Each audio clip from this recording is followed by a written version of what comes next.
Prosecutor, you ready to call your next witness? Judge, the state calls Detective Brian Migliorisi. Okay.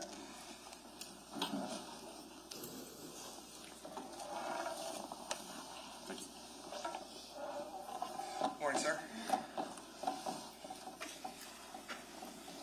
Put your left hand on the Bible, raise your right hand. Do you solemnly swear or affirm to tell the truth, the whole truth, and nothing but the truth, so help you God? I do, yeah. All right, once you get comfortable and seated, could you state your full name for the record, spell your last name, please? Certainly. My name is Brian Migliorisi. It's Migliorisi. Okay. Prosecutor, when you're ready. Thank you, Judge. Good morning, Detective. Good morning. By whom are you employed? The Monmouth County Prosecutor's Office. And how long have you been with the Monmouth County Prosecutor's Office? Just about 10 years. What is your current assignment there? Currently assigned to the High Tech Crimes Bureau, and also I'm assigned to the FBI New Jersey Regional Computer Forensics Lab. So can you just break that down for us and tell us what your role is in each of those two different capacities? Sure. The High Tech Crimes Bureau is our new computer crimes unit, and I'm pretty much, since I'm tasked out to the FBI, my sole responsibility is at the lab, which is the Regional Computer Forensics Laboratory. So I'm an FBI task force officer to the lab. Prior to those units, what other units did you work in the prosecutor's office? The Major Crimes Bureau.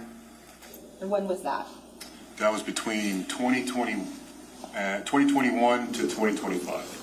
So was the majority of your time with the prosecutor's office spent in the High Tech Crimes Bureau? Yes. As it used to be called computer crimes? Yes, it was. What, if any, prior law enforcement experience do you have? I was a police officer in the Asbury Park Police Department, where I was patrol division as well as street crimes unit. How long did you do that for? Just about 10 years. And did you have any other assignments over those years? My total career, about 11 years, I worked as a task force officer with the U.S. Marshals New York, New Jersey Regional Fugitive Task Force. What, if any, relevant trainings did you undergo or certifications to be a detective in the High Tech Crimes Bureau? So I attended a few classes and certification courses. The first one was Celebrate. That's like a week-long course where you do a hands-on as well as a practical exam to get the certification. There was another class called In-Case Forensics, which had the same kind of breakdown. It was about a week long, where you obtain a certificate after you do a practical exam. There was Magnet Axiom course as well, same kind of style, so about a week long, practical as well as a certification course. I also went to IASIS, which is the International Association of Computer Investigative Specialists, where I received a certification in the mobile device forensics. As part of your responsibilities in the High Tech Crimes Bureau, did you ever conduct forensic digital extractions on electronic devices? Yes, we did. And what kinds of electronic devices would those be? Any kind of digital media. It could be cell phones, computers, laptops, micro SD cards, USBs, surveillance systems, anything that had any kind of digital media associated to it. So over the course of your career, approximately how many digital forensic extractions have you conducted? Probably over at least 500, I would say. Now, generally speaking, can you tell the jury what a digital forensic extraction is, what the purpose of it is? Sure. The main purpose of a digital forensic extraction is to collect, preserve, then analyze that data in an investigation that's going on, either be computer crimes actually had a secondary function as well, where we had investigations that kind of focused on what they call CSAM, which is child sexual abuse material. So a lot of the investigations we had with that, so we would try to preserve all that evidence that we can for digital evidence for any kind of investigation that we're on. So you can conduct electronic digital extractions in a number of different cases. Yes, we can. On electronic. What tool or tools do you use to perform those extractions? So that's changed over the year. Back in 2018, when I was in the unit, we used Celebrate primarily to extract cell phones. Since then, there's Gray Key, Celebrate, Magnet Axiom. They all do the cell phone extractions. Okay, so we're going to get into that more in a little bit, the difference between Celebrate and Gray Key, but can you just tell us very generally, what are those? They're forensic utilities, certified forensic utilities. Okay. Now, when you perform electronic extractions on digital devices, where does that typically occur? So with Celebrate, you can actually do that inside the lab. but they also have a function where you can take it remotely as well. For gray key, it's a function where you have to do it inside the laboratory. And just when you say the laboratory, what is that? Where is that? Sure. It's the Computer Crimes Unit Laboratory, which is in Freehold. Now, is there an evidence locker in that laboratory? So we have a temporary evidence vault. The purpose of that vault is to maintain security of that device that we have inside the lab. A lot of devices need to be either powered on, they need to be charged, as well as some may have to go into a Faraday box.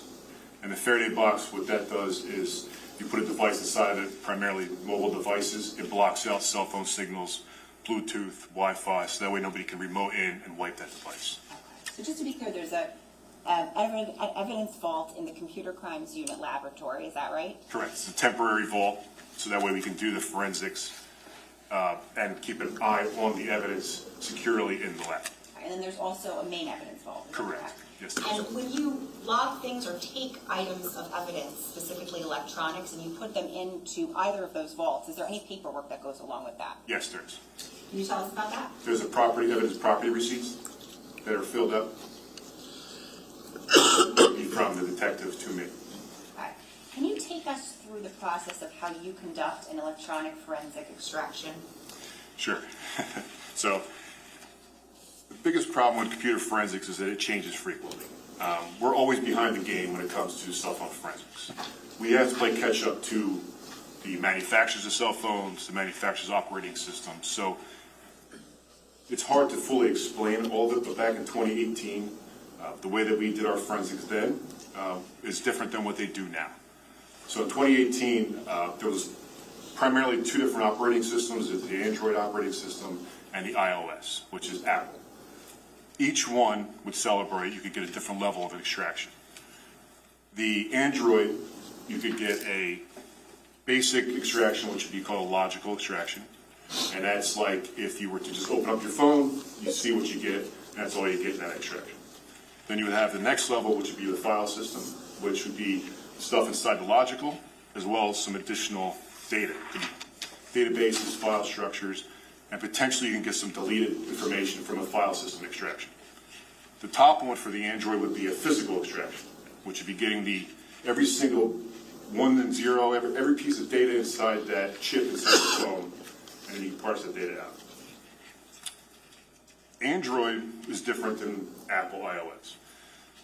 iOS, you could only get at the time, would celebrate an advanced logical. The advanced logical is, like I said, you literally just open the phone, you see what you get. There was the utility gray key, which gave us that next level, which is called full file system extraction. And it gives us that logical extraction, as well as it gives us additional databases, file structures, and potentially some deleted data. In forensic community, we always try to get that top level extraction so we can get all the data that we can and properly represent that device. Okay, so there's Celebrite and Gray Key, right? Right. And are those essentially tools to help conduct a phone extraction? Yes, they are. So the first step of a phone extraction, does that entail extracting the contents of the phone onto something else? Yes, it does. What is that something else? It's called raw data. So we extract that data from the device and we'll put it on a forensic drive, and it's called raw data. Now, is there a next step in the process after you get that raw data? Yes, we will then take that raw data and process that in a forensic utility, usually the Celebrite or Magnet Axiom. Can you just look at the raw data yourself and understand what it is? No, we cannot. Okay, so you said you process it in what? In either Celebrite or Axiom. Okay, so each of those, Axiom and Celebrite, when you say that you process it, what does that mean? So processing, what that does is the forensic utility will take the raw data, it'll parse it out, and then put it in a format that you can understand and see. It categorizes items, creates timelines, it'll build file system structures so you can see it, you can go through the evidence clearly. And is there another step after that occurs? Yes. After we have it parsed out, you can see the evidence. We then create extraction reports from that. And you can make a working copy, which is the actual forensic file, and a reader, which reads that file.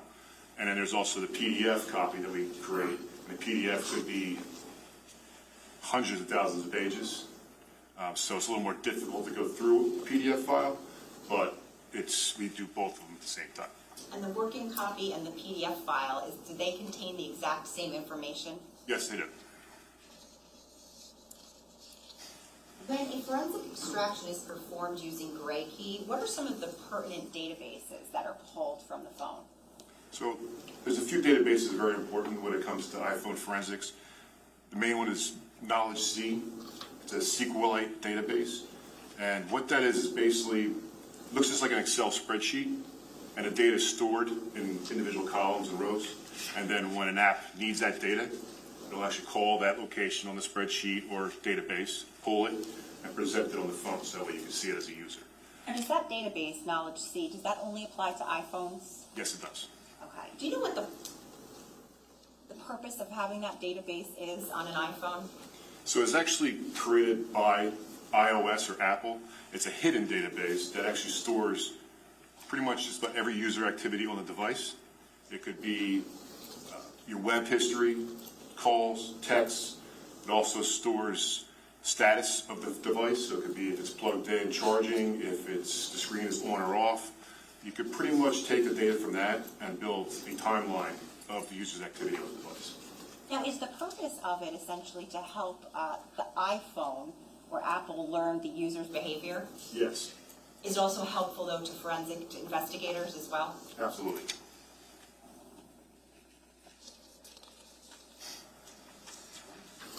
I want to draw your attention back to November 20th of 2018. Do you recall that date? Yes. Did you respond to the Ocean Township Police Department? Yes, I did. What was your purpose in responding there? To assist with cell phone extractions. Do you recall what time you arrived? It was late afternoon, early evening. I'm not sure the exact time. What, if anything, did you take into your possession?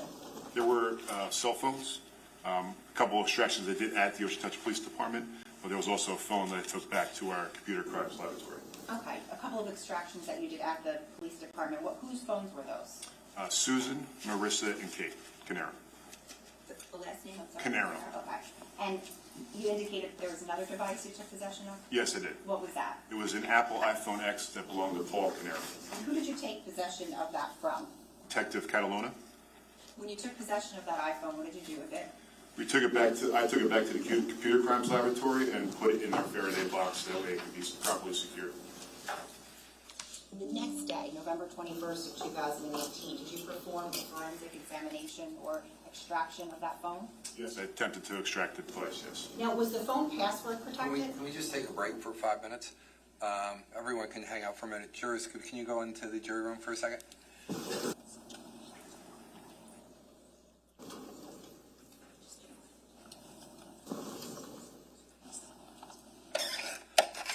Everybody can stay seated. Okay.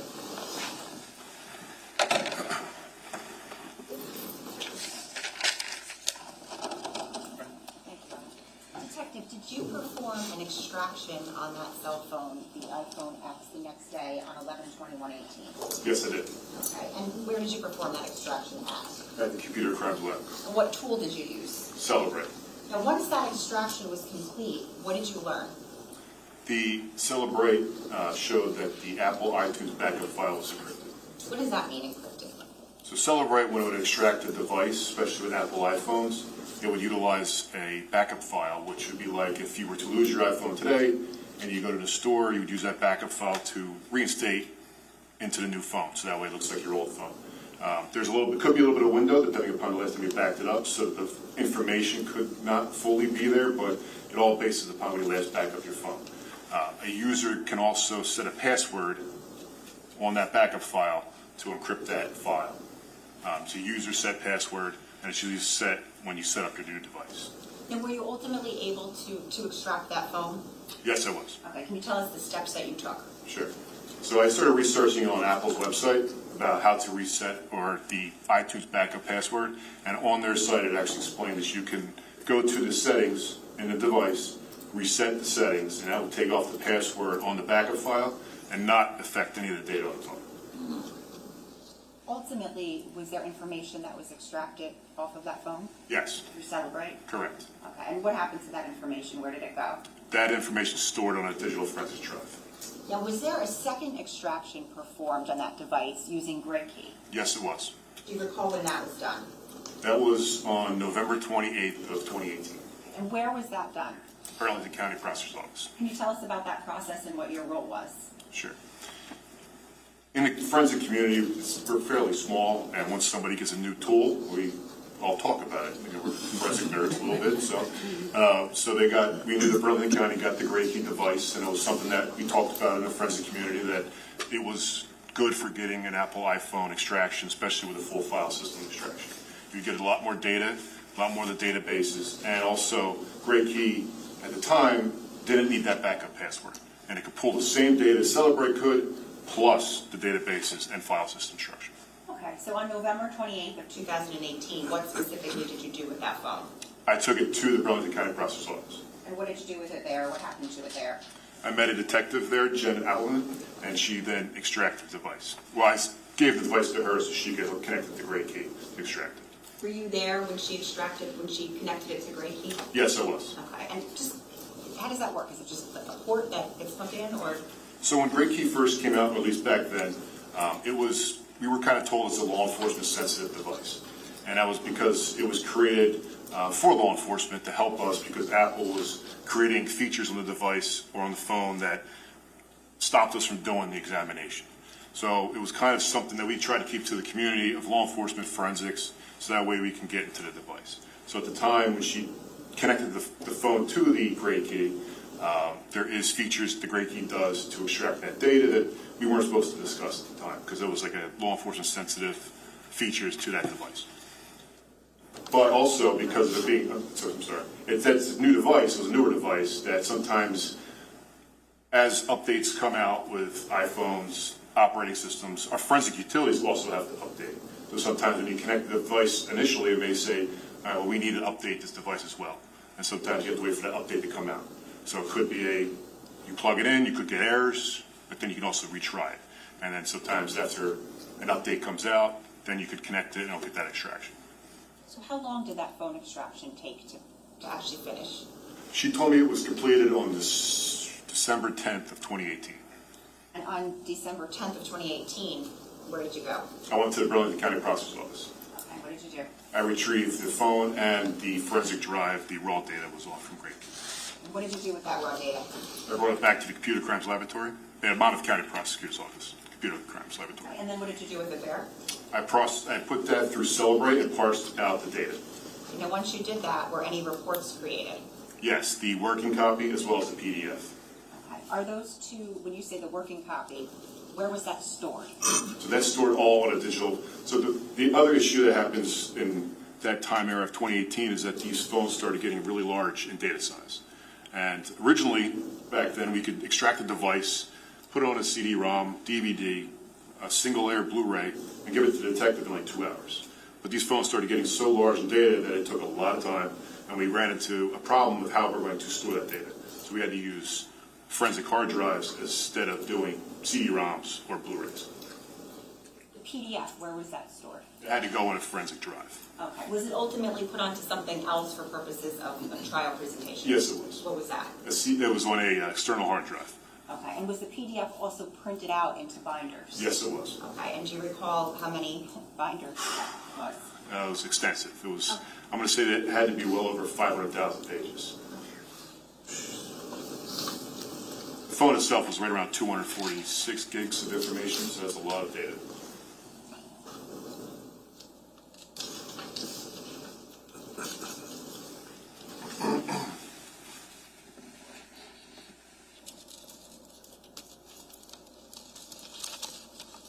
I'm showing counsel what's been marked as S42.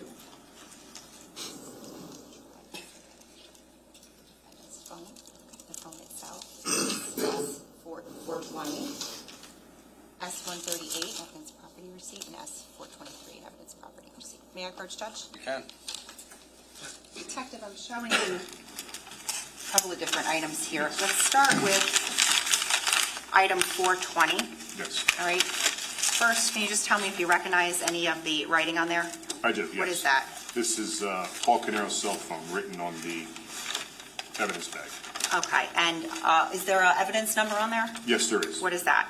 18-0861. Okay. And is what's inside of the bag? Inside the bag,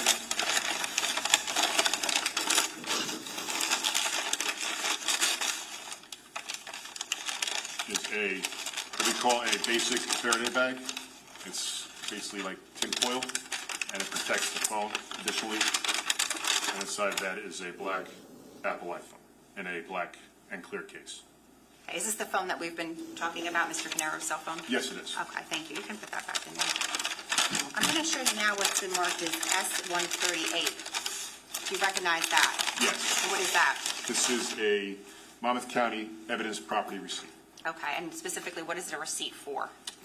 On this one here, it was for multiple items. There's 4 items listed. Is the phone one of those items? Yes, it is. Okay, and does it specifically list the identifying information about the phone on there? Yes, it does. Okay, and this is, just to be clear, it's one page? Yes, it is. Okay, and the phone is marked item number what? Number 3.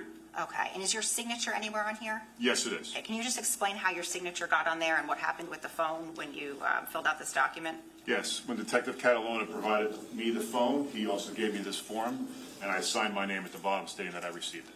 Okay, and did you put the phone into evidence at that point? Yes, I did. I'm going to show you what's been marked as S423. This is 2 pages. Do you recognize that? Yes, I do. What is that? This is an evidence receipt from the Burlington County Prosecutor's Office. Okay, and what does that depict? This shows when I dropped the device off. The first page shows when I dropped it off on November 28th, and the second shows December 10th, 2018, when I received the phone back from Burlington County Prosecutor's Office. And finally, I'm showing you what's been marked as S421. Do you recognize that? Yes, I do. And what is that?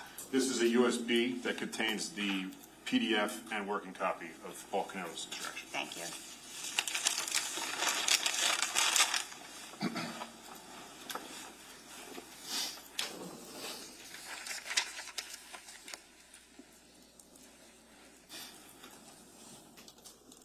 Detective, I'm going to show you what's been marked as S69.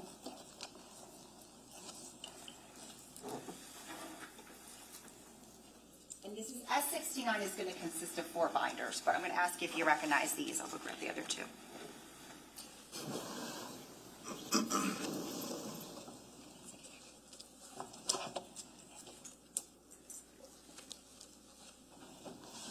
Could have carried him over. Just saying. I just want the record to reflect she told me that. I didn't hear that. Is that in the record? No, it's not. Oh, Detective, sorry. do you recognize these? Yes, I do. And what are they? These are binders that contain the PDF report of Paul Caneiro's phone. And just to be clear, there's for a certain time frame, is that right? Yes, it is. And is that November 19th and November 20th of 2018? Yes, it is. Okay. Now, these binders, do they have page numbers on them? Yes. Okay. And are the page numbers in each binder listed on the front of each binder? Yes. Yes, it is. And have you seen the contents of these binders before today? Yes, I have. Thank you. And is this exactly the same information that is on that USB drive that I just showed you? Yes, it is. There you go. Chivalry's not dead. We're going to come back to the phone shortly. I want to draw your attention, though, to the next day, Thursday, November 22nd of 2018. Yes. Were you involved in conducting any digital forensic extractions of any other devices with regard to this case? Yes, I was. What was that? I was called to the scene in Colstead to retrieve and receive some surveillance systems that were recovered at the scene. When you say the scene in Colesneck, is that 15 Willowbrook Road? Yes, it is. Okay.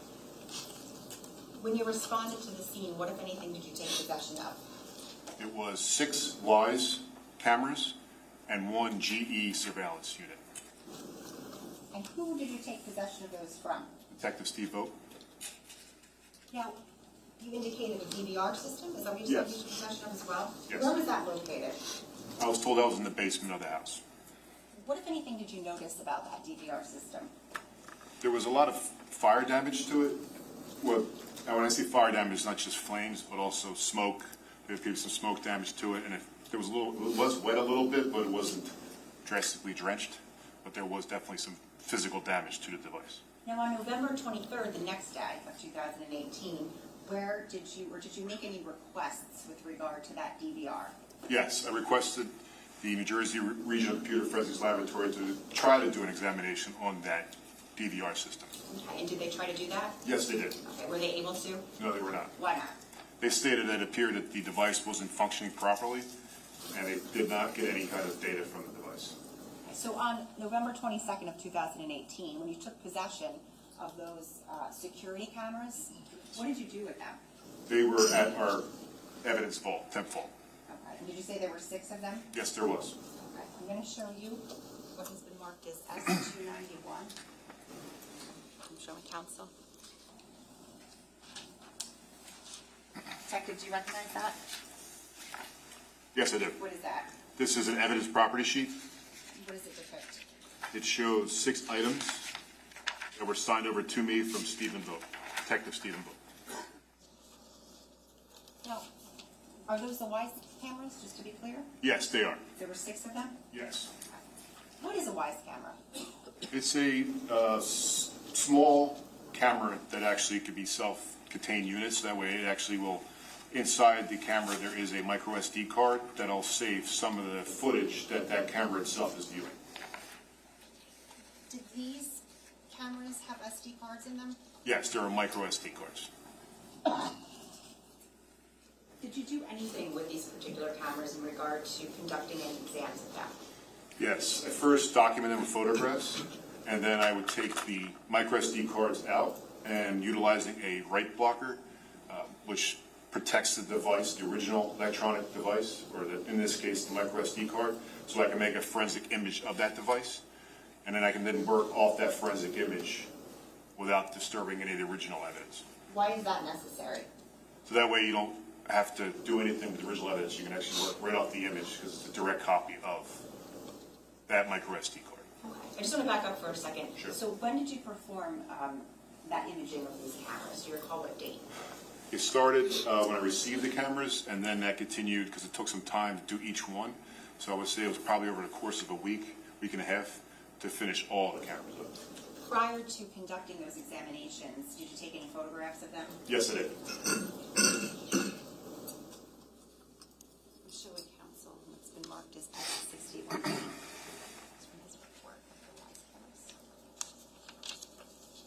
I'm showing you what's been marked as S61B. Do you recognize that?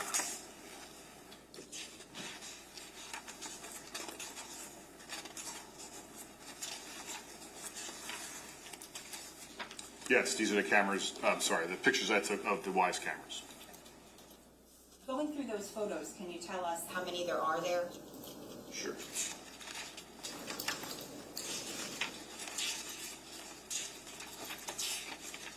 Six. Where did you get them from, or where were they located? The cameras. There was one that was in a sunroom. There was one that was in a kitchen. There was 3 that were in a garage, and then the other one was in the office. The ones in the garage, were they labeled a certain way? Yes, they were. And how were they labeled? They were labeled north or south wall, and a couple of them were under a shelf. So you indicated that you conducted a forensic imaging of these cameras? Yes. Once that was done, what did you do? I then parsed that data in magnet Axiom, so that way we can view all the camera footage and stills that were located on the cameras. Was there anything that you did to ensure that the data that you extracted off of those cameras was in fact the same data as was on the cameras? Yeah, so when I create the forensic image, it creates what they call a hash value, which is like a digital fingerprint. And what that does is it confirms that it takes the value of the hash of the initial device and then our image, and if they compare those 2 numbers together, if they match, then you have a verified image or verified copy of the device or the original media. Did you do that for each of the 6 cameras? Yes, I did. Okay. Once that was done, and I think you indicated you ran it through magnet Axiom? I did. Okay, and what, if anything, was the result of that?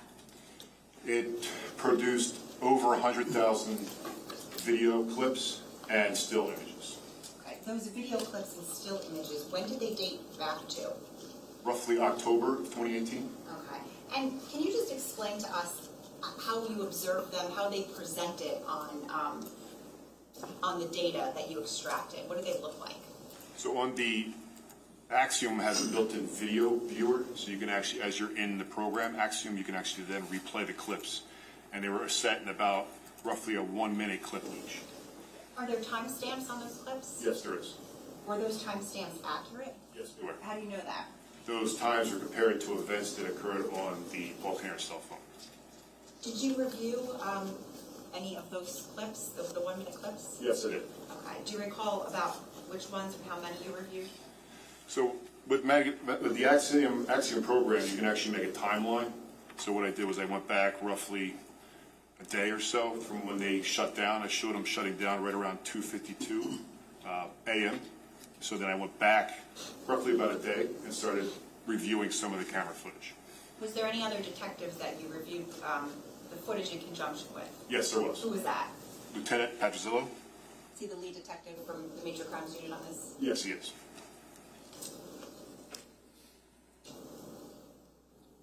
I want to draw your attention specifically to the kitchen camera, timestamp 3:50 p.m. What, if anything, of note did you review on there? There was a phone call that occurred. Okay, and can you tell us anything about that phone call? The camera was set up inside the kitchen, and you can overhear the phone call over the camera system. Okay, and who was speaking? Keith Caneiro. Okay. And I want to draw your attention now to 6:05 p.m., specifically to the office camera. Did you note any phone calls there? Yes. What was that? Keith Caneiro was on his phone, and he actually had some of it on a speakerphone as well. You can hear a conversation through the camera. Okay. Now, were each of those phone calls, were they essentially in 1 minute clips? Yes, they were. Okay, and for purposes of trial, were those clips put together so they would just flow simultaneously without stopping at the 1 minute mark? Yes. Did you review that? Yes. And when you reviewed it, was it fair and accurate to the phone calls that you reviewed prior to them being clipped? Yes.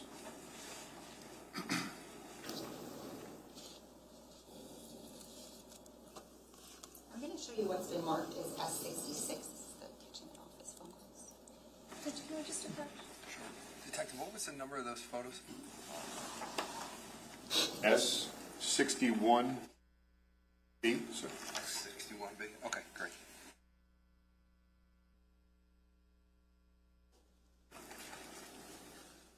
Judge, at this time, the state would seek permission to hand out a transcript of S66A, which is going to be marked, the transcript is marked as S67. Sure.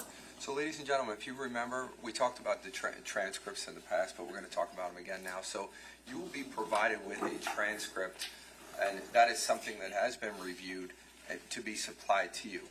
But remember, you are the sole judges of the facts. You're going to listen to the recording. The recording's the actual evidence that you're going to make the determination on. This is just an aid for you if you decide to use it. If you hear something different than what you hear on the transcript, or you see on the transcript, you go with what you hear, not what you see on the transcript. Does that make sense? Yes. Great. Thank you. You can hand those out. Ms. Paulus, what was the number on that?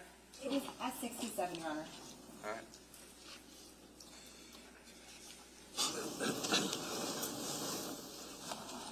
Ms. Mansola, just confirm you don't have any objection to the transcripts, right? Okay.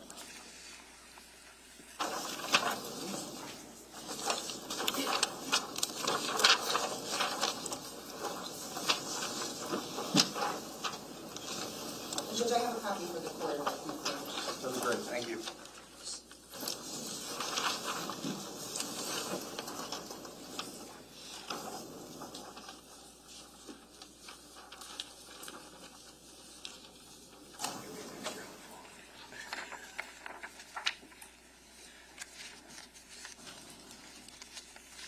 At this time, the state seeks permission to play S66. Before we start it, Detective, do you see a timestamp on here? Yes, I do. And what is that? 2018-11-19, which is November 19, 2018, 15:50 hours. Is that military time? Yes, it is. What is that in regular time? 3:50 p.m. Thank you. Canada Life is telling me they haven't been receiving money except at April. That doesn't make any sense. Canada Life is saying they haven't received money since April. I know it's not true. I need you to send me the statement they sent. If I'm on call, I'm all day already.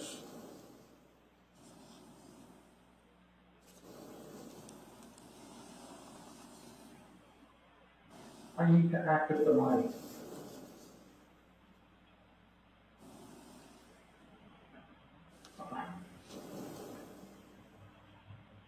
Fine. Do you have it scanned somewhere?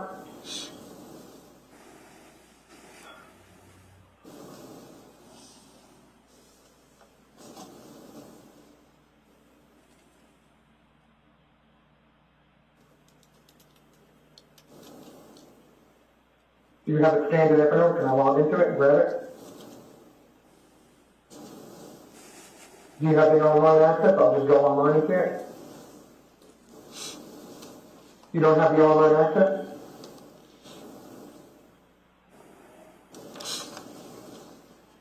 If you could just see a way to send me the password, and I'll do the research myself. Thanks.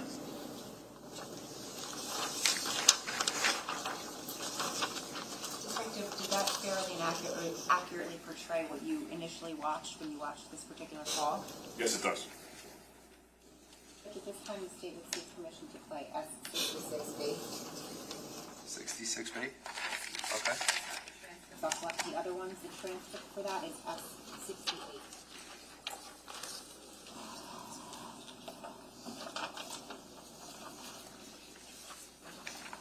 Can I approach the copy? Yes, please, thank you.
Judge, at this time, the state would seek permission to play. I believe all the jurors have a transcript. Go ahead. Before we start, Detective, is there a timestamp on here?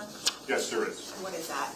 2018-11-19, which is November 19, 2018, 18:05:01, And what is that in non-military time? 6:05:01 p.m.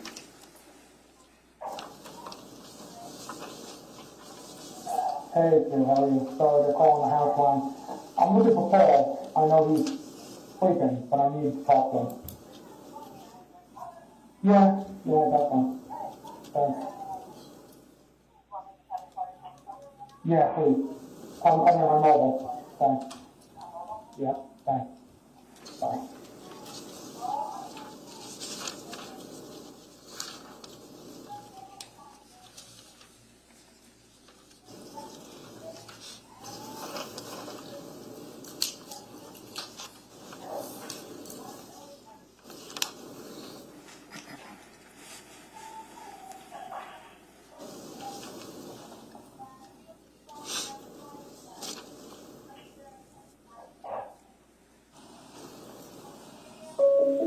Can you pause it for a second?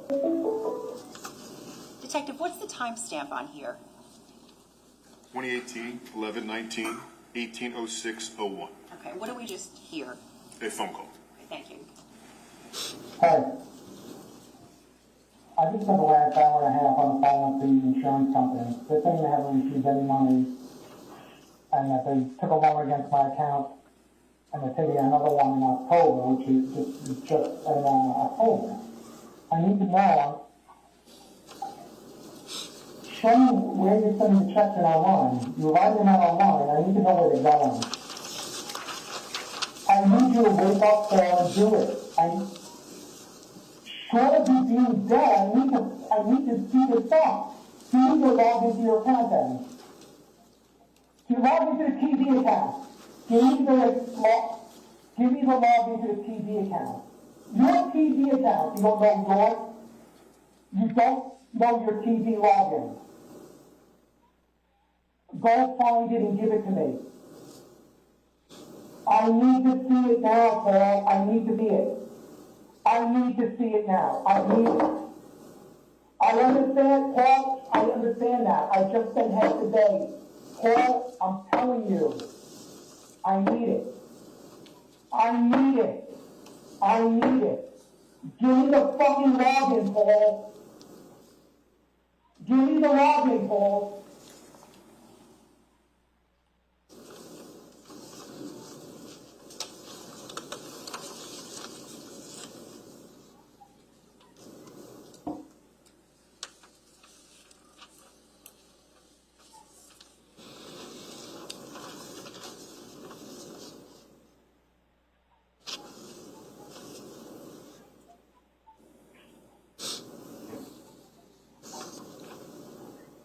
Paul, just give me the login so I can see where the money went.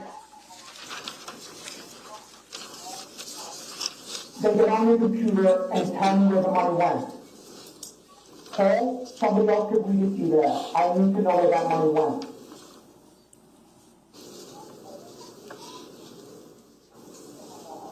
Look a little while, Paul, and I understand you're saying you need to wake the fuck up, Paul. Paul, I'm telling you, I've just been half a day looking for this. I need to know where it went. Paul.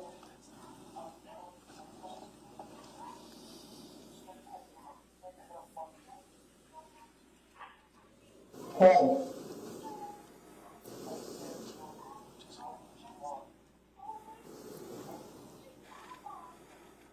Are you sure it went to the right place this time?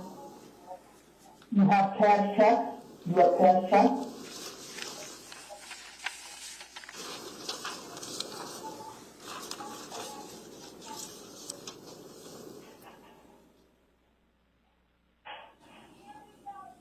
Paul.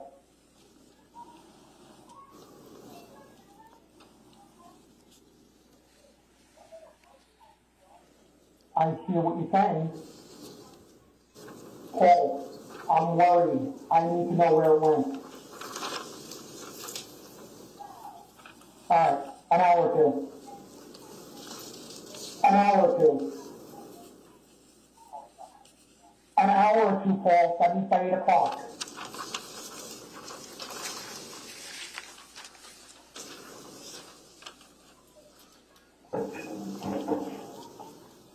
Can we pause, oh, I'm sorry, can we just go back to get the timestamp end of that? At the end of the phone call, what is the timestamp there, Detective? 2018, 11/19, 1809, 57. And again, in non-military time, please? 6:09, 57 p.m. Thank you. Was that a fair and accurate portrayal of the call that you had originally listened to from Axiom and then we clipped for trial? Yes. Judge, can I collect the transcripts? You can.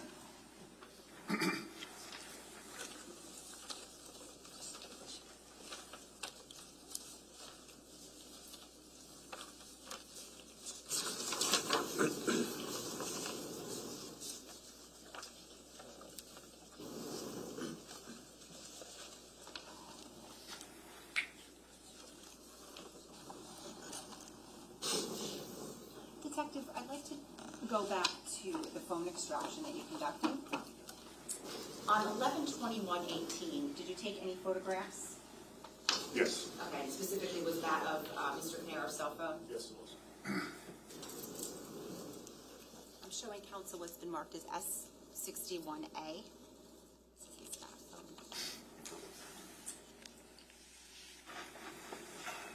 Do you recognize those? If you could flip through each, let us know.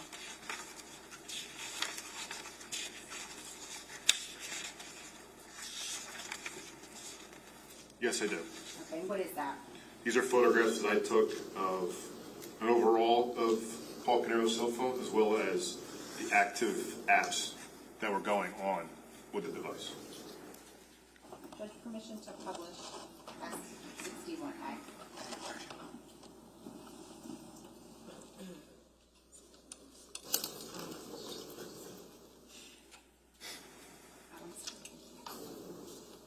Can I just approach to the start of your...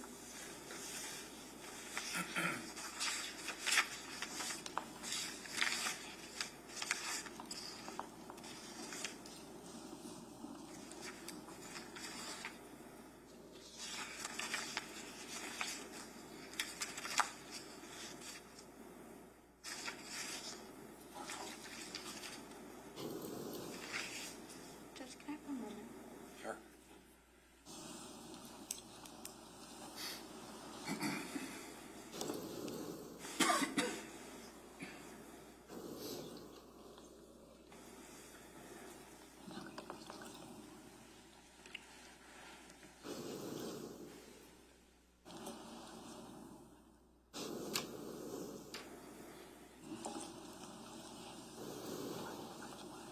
No objection. Okay. We publish. Thank you. Detective, this is slide. Okay, all right. So what are we looking at? This is the overall of Paul Canero's cell phone. Okay, if we can scroll down, please. Another image of the front of the cell phone. Okay. Scroll down.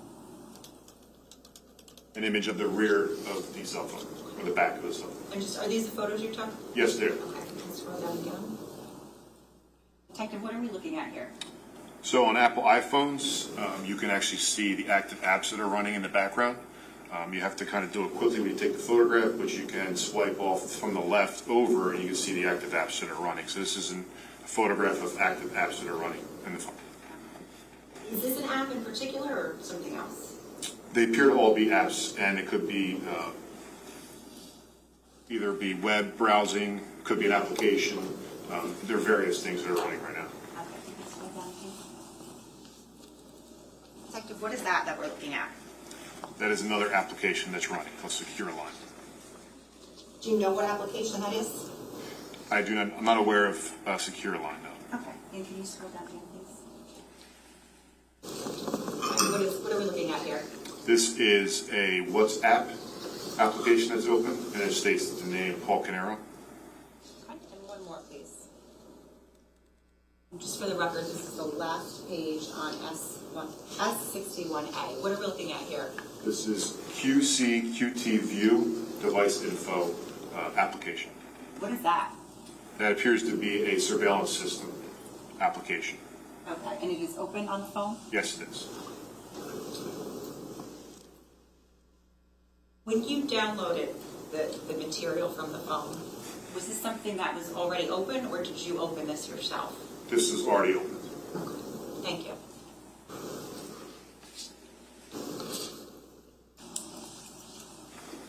Now, you had indicated earlier that what I had showed you, I believe it was S421, the portable drive, Yes, That's essentially the same thing as what's in the binders. It's a PDF.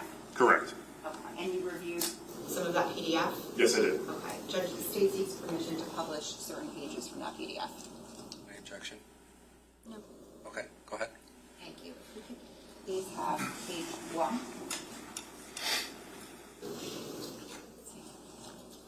Detective, what are we looking at here? If you could just tell I'm us. sorry, Ms. Wallace. Did you say the number for this? I apologize. It's S421. 421? Yes. Okay, great, thank you. Detective, what are we looking at here, this First page. This is the Celebrate Extraction Report initial page, which provides the pretty much the initial settings or information of the device. Okay, and again, is this page 1 of the 4 binders, there's thousands of pages? Yes, it is. Okay. So under summary here, where it says, Examiner's name, whose name is next to that? Detective Brian Migliorisi. okay, and notes. Gray key extraction. Okay, and is that because this was extracted through Gray Key? Yes, it was. I should have asked you before, but when you initially extracted it with Celebrate, Yes.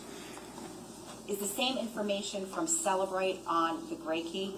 Yes, Great Key actually obtains the same information Celebrate does, and then some. It adds the file system with it as well. So you get database files and some other file structure information, and you could potentially get some deleted information.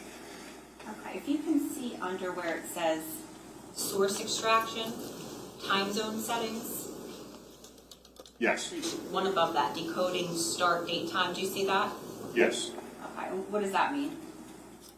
That is 7/21/2025. That's when this portable case was created. The case file was created? Correct. Okay. And If you can just go up a little bit. Do you see where it says device information, Yes, Is there a serial number on there? yes, there is. Okay, and is that the serial number that matches the phone? essentially? Yes, it does. Is there a phone number listed on there? Yes, there is. What is that? 732-500-7902. Okay, and whose phone number is that? Paul Caneiro? And where it says Apple ID, it has it twice. Do you see that? Yes. Okay, What is the email address? next to those? The first one is pcanero@squareone.com. The second is pcanero@mac.com. We just saw the Wise camera calls, the first one being at 3:50 p.m. and the second one being at 6:05 p.m. Do you recall just seeing those? Yes. Okay, did you see those phone calls specifically? Did they match up with the call logs in here? Yes, they did. If we can please go to page 362.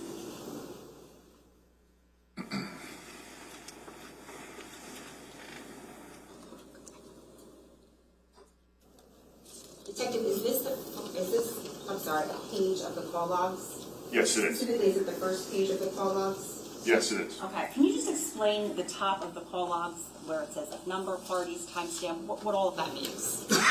The parties column states which direction the phone call is going and who the person is either getting the call from or is going to. The timestamp is the timestamp of the phone call. Duration is how long the phone call lasts.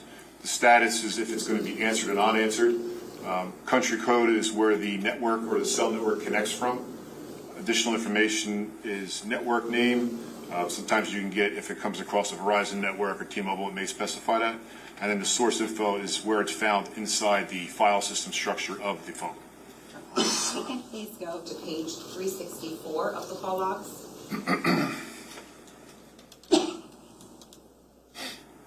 And Detective, I'm going to ask you, as we scroll up, are the calls going forward in time or backward in time? Backward in time. Okay. I'm going to direct your attention to item 37. Do you see that? I do. Okay, and what is the time on there? 11/19/2018, 3:03:50 p.m. UTC -5. Okay. UTC, So, cell phones, when they extract into a UTC, which is Universal Time. Then you have to, the program will then convert that time to the Eastern Standard Time, which would be -5. And that's the current time at that time of the phone call. So the time that we're looking at there, So this would be 3:03 p.m.? Yes, That's the accurate time, is that right? at that time, yes, that's Eastern Standard Time. okay. Who is that call indicating that it's from? It's from 732. Is there a name? I'm sorry. I'm sorry, yes, Tiffany Riviere. Okay. Does it indicate whether the call was answered? Yes, it does. Okay, and does it have the duration of the call there? Yes, 57 seconds. Okay, I'm going to direct your attention to item 36 now. Do you see that? Yes, Okay, and what are we looking at here? that is a incoming phone call from Keith Caneiro, What On. is the time? 11/19/2018, 3:49 p.m. UTC -5. Does it indicate if it was answered? Yes, it does. Okay, and the duration? 48 seconds. Okay, And I'm going to direct your attention to item 35. Do you see that? Yes, all right, and what's the timestamp there? that one is 11/19/2018, 3:53 p.m. UTC -5. And who is that? What is that? That is an incoming call from Keith Caneiro. Does it indicate whether it was answered? Yes, it does. And the duration? 30 seconds. I'm going to ask you to take a look at item 34. Do you see that? Yes, I do. Okay, and what is the timestamp on there? 11/19/2018, 4:55:26 p.m. UTC -5. Okay, and where does that call indicate it's coming from? A 1-800 number that states it's Discover card. Was it answered? No, it was not. Okay. Item 33, what's the timestamp on there? 11/19/2018, 4:56:23 p.m. UTC -5. And where does that call indicate it's coming from? States Porsche of Monmouth, which I'm assuming is Monmouth. Was it answered? Yes, it was. Okay. I'm going to direct your attention to item 31. Do you see that? Yes, I do. And what is the timestamp on there? 11/19/2018, 6:05:50 p.m. UTC -5. Okay, and where does that call, what does that call indicate, or who is it calling? It is an outgoing phone call to Keith Caneiro. Is there a duration of that phone call? Yes, there is. And what is that? 1 minute and 23 seconds. I'm going to direct your attention to item 30 now. Do you see that? I do. Okay. What is the timestamp there?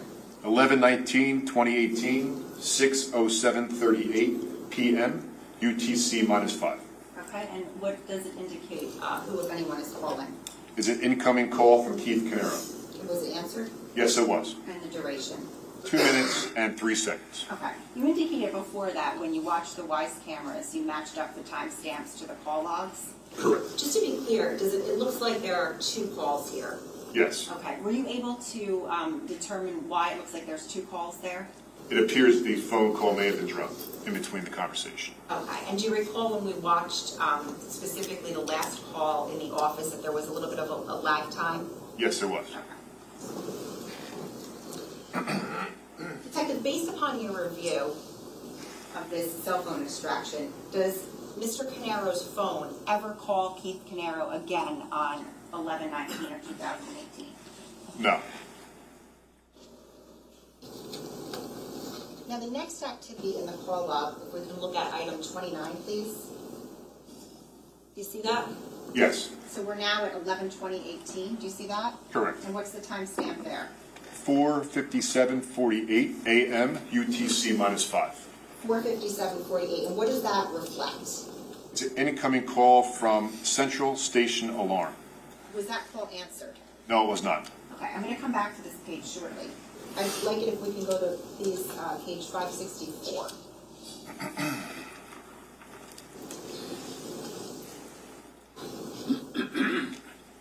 Detective, is this the first page of the database called device events? Yes, it is. All right. Is this the Knowledge C date from the Knowledge C database that you discussed earlier? Yes, that's the source, yes. Okay, if you can go to the top and just again explain to us where with the gray bar, each of those columns, what they mean. Sure. The first column is the number column. Second column is time. The third column is event type, which will describe what is going on with the device. Then they have a value, which could be further describing what's going on with the device.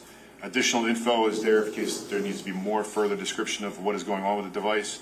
And then the source is actually showing where that is located on the file system of the phone. And then the last column is deleted, which would show if that information was deleted off the device or not. We can please go to page 601, still device events. I'd like to direct your attention to item 354. Do you see that? I do. Okay. What does that indicate? It shows a start time of 11/20/2018, 1:27, 8 seconds a.m. UTC -5 with an end time of 11/20/2018 of 4:54:08 a.m. UTC -5, and it shows that the device plug-in status was plugged in. Okay, so explain to us, if you could, what that means in layman's terms. That the phone was plugged into a charger When? at 1:27:08. Okay, so the phone gets plugged in at 1:27:08 a.m.? Correct. And when does it Indicate the phone gets unplugged. At 4:54:08 a.m. If we can go to item 357. I'm sorry, this is going to be on the next page. 357, do you see that? Yes, I do. Okay, and do we see where it says Unplugged there? Yes, I do. Is that essentially indicating that the phone was unplugged at the time 4:54:08 a.m.? Correct. Okay, why is it on there twice? It's just showing that this is the time frame when it was unplugged. Okay, and the unanswered call from the alarm company came in at 4:57:48 a.m., is that right? Correct.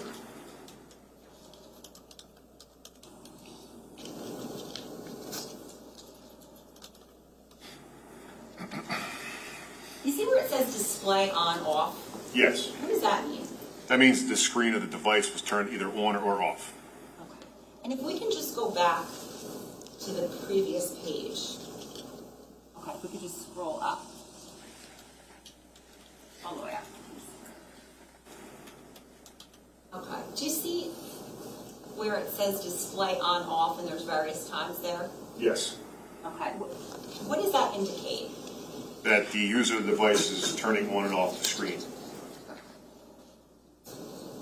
Between the time frame of 1:27:08 a.m. and 4:54:08 a.m., Is the screen display on, off, or something else? It is off. okay, is it off the entire time between 1:27:08 a.m. and 4:54:08 a.m.? Yes. Any other activity on the phone in terms of apps or any other databases that you saw taking place between that time frame of 1:27:08 and 4:54:08 a.m.? No. Now, in between that time frame of 1:27:08 a.m. and 4:54:08 a.m., while the phone is plugged in, do we see any text messages from Keith Caneiro? If you recall. Not that I recall. Okay, if we can please go to page 1564.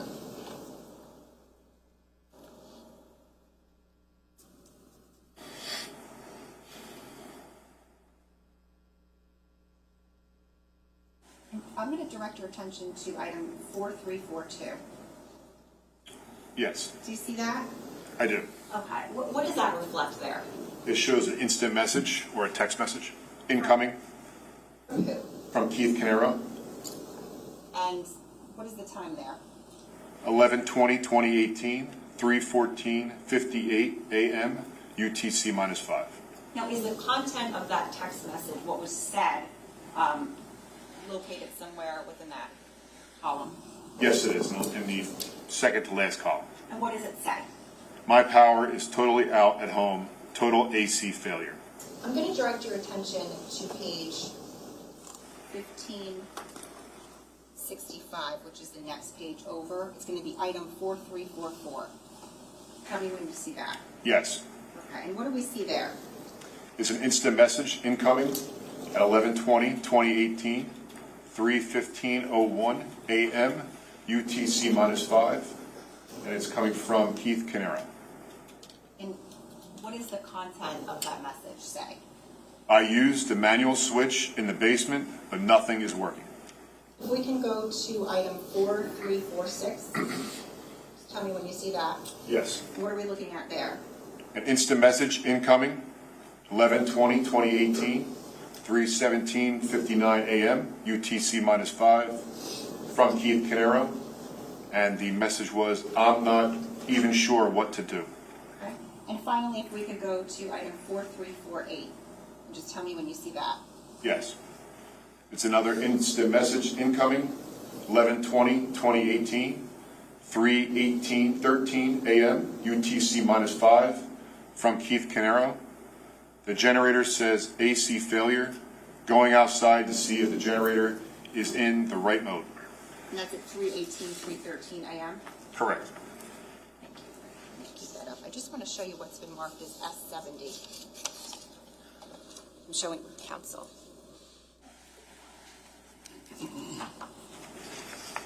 Detective, do you recognize that? Yes. What is that? This is a Celebrate extraction report showing text messages between Keith Caneiro and Paul Caneiro. Okay, and are those the exact same text messages as the ones you just read?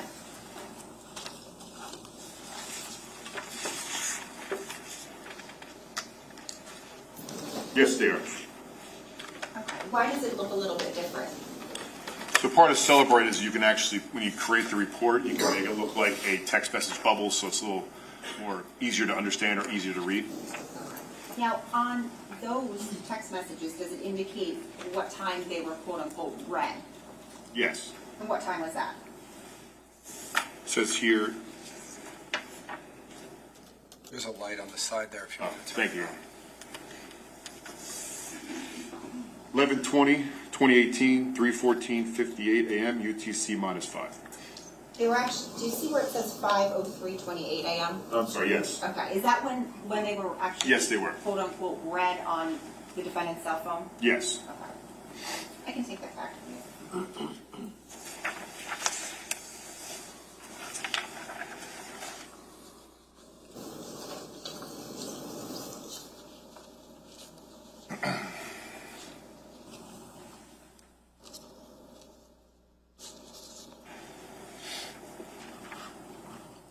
If we can please go back, I want to go back to the call logs, beginning on page 362.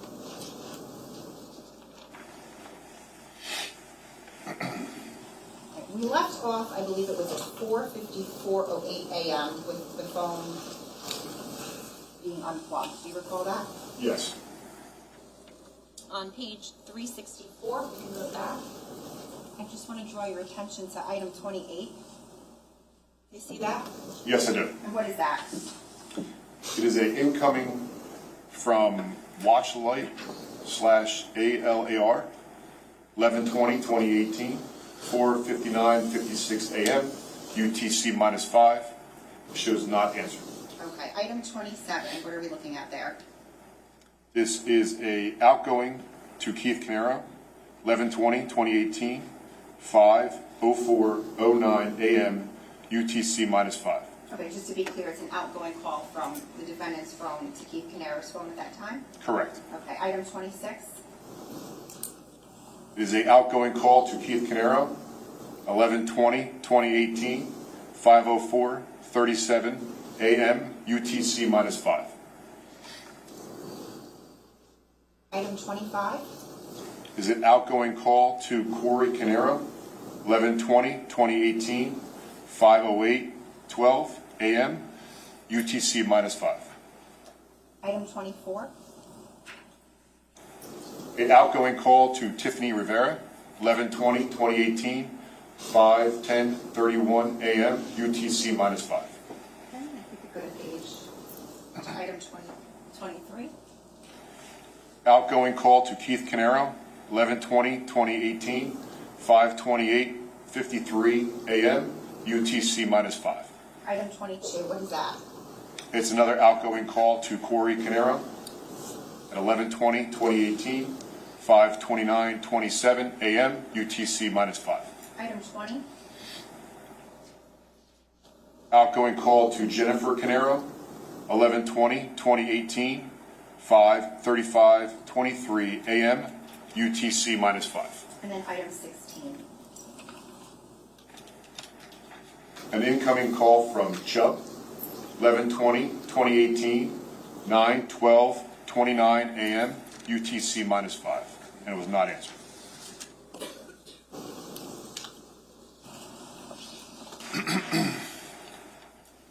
Detective, during the course of your investigation, did you receive some information that was requested for the contents of Keith Caneiro's Google Cloud?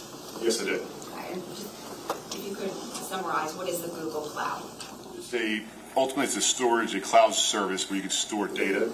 A lot of times people store their photos, or they'll back up their devices, or their email will be stored in this cloud service. And were you provided with Keith's Google Cloud from Google? Yes, it actually was such a large data set that it crashed Google servers, and they had to split it in half and send us in 2 parts. Okay. So when Google sends that production to you, is there anything that you have to do to verify it? It's verified by Google, and they send us a certification that this is the results that they have on their servers. Can you describe how that looked, how it was set up? Yes, each drive had probably hundreds of zip files, which are compressed files, and inside those compressed files was additional files. So you have to decompress those files to see the other files that are inside those files, the compressed file. Was there any program that you used to help you better see or manage those files? Yes, I use the Axiom program because that's a utility that's used to unzipping files, parsing out the data so you can see it clearly. Okay, now was part of that data Keith Caneiro's Gmail inbox? Yes, it It was called a Caneiro.gmail.mbox file. Mbox is the file extension for their emails. Okay. Did you use any apps to open up that Gmail? Yes, it was called Mozilla Thunderbird. What is that? It's an open source email viewer. It looks just like Outlook or Gmail. Anybody can download it. Anybody can use it as their main email viewer. And the advantage of that service is that it understands just about every single file for emails. So you could easily take that file, the Mbox file, put it inside the program, and it makes it look like an email viewer so you can understand the emails that are in that account. So it's just an easier way to read the emails. Based on your review of that, did Keith Caneiro use something called Google Hangouts? Yes. What is that? So it doesn't actually exist anymore. It's now called Google Chat. But back then, Google Hangouts was built into they had their own app, but it was also built into their Gmail suite. So as you're on your Gmail, you can have on the side window your Hangouts so you can do chat as well as you're doing your email. Also, part of their feature is you can actually have some of those alerts or Hangout messages sent to your email. So you can also get them as an email as opposed to just a text message. Now, are the emails and the chats, are they all commingled? Yes, Google puts them all together because they put it all in their suite of Gmail. Did you have an opportunity to review Keith's Gmail, including the Google Hangout app? Yes. Okay. And during the course of your review, were some of the communications that you found on there, chats and emails, identified and tagged? Yes, they were. And what was done with those? They were created, a report was created documenting all of those. I'm going to show you what's marked as S422. Showing council.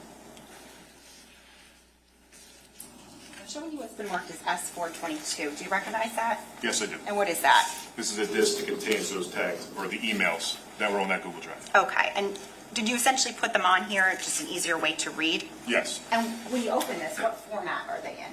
HTML. I'm going to show you what's been marked as S62. I'm showing council first.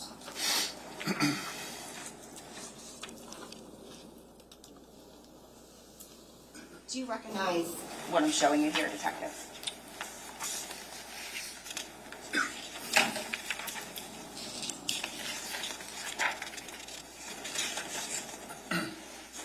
Yes. what is that? These are some of the emails that were located in the Google Drive.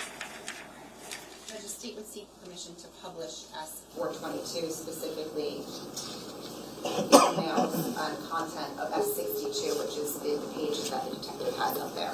Objection. How many pages, I'm sorry. Go ahead. Detective, just so you can tell us for the record, how many pages is that?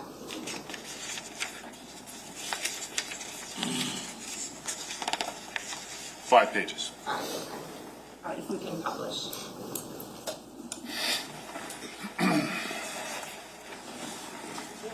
What are we looking at here? This is the HTML index that shows all the emails that were tagged in that response from Google Drive. So the email's in front of you, S62. Do you see it on the screen? Yes, I do. Are you able to draw maybe a box or a line demarcating when those emails end? And specifically, I'm referring to 4/11/18. On the screen. Stylus there somewhere. There you go.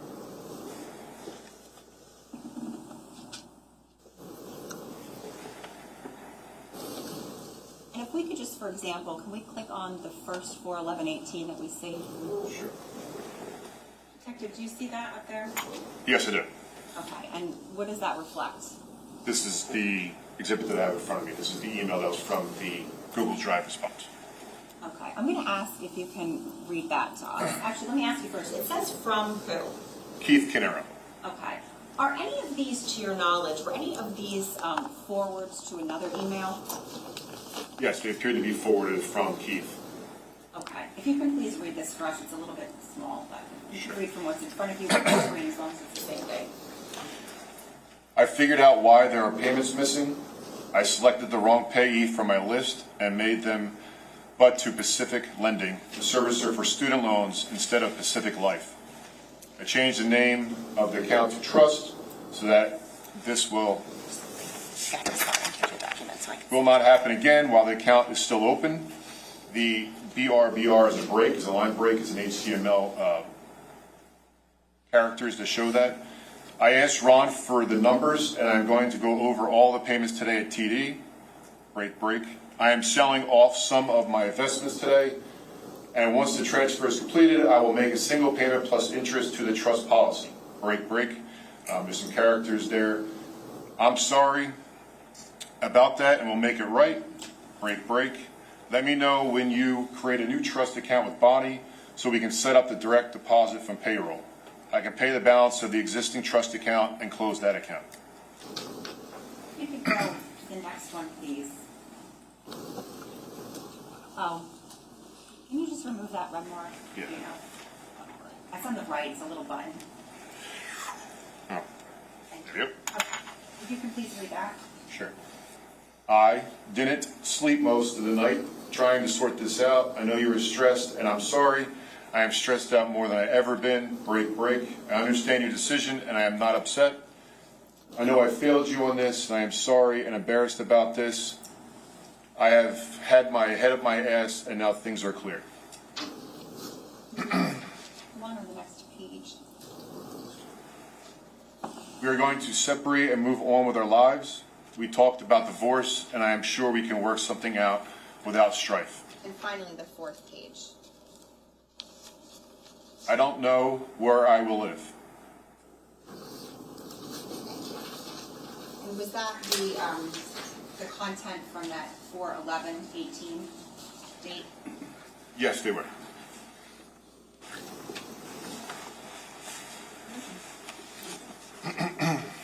All right, we're going to take our mid-morning break now. The jurors have been at it for a while. So I'm going to give you guys your mid-morning break. We will start back up at around 10:25, 10:30. Judge, can I just get the witness? I thought he was in the back. I guess we'd all beat the witness back.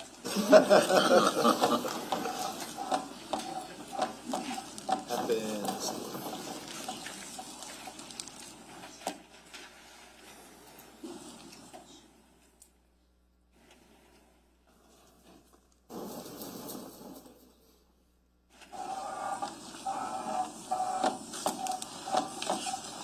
Come on up, sir. Thank you. Sure.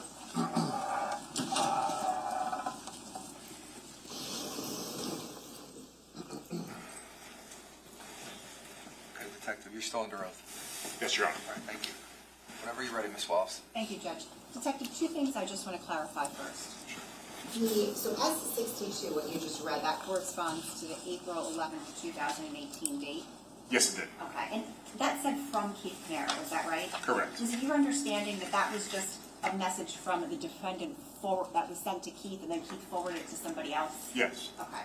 And then, based upon your review of this case and phone records, is it your understanding that Mr. Caneiro's cell phone never left his house that evening at all or during that time frame? That is correct. Okay.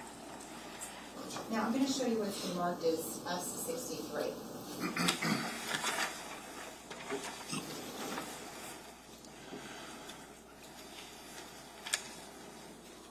Detective, do you recognize that?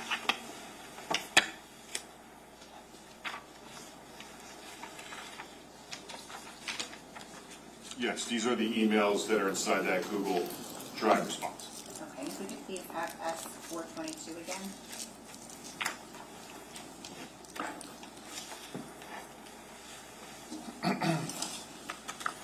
Detective, I'm going to ask you again to just demarcate maybe where the date starts and ends, so 9/13 of 18.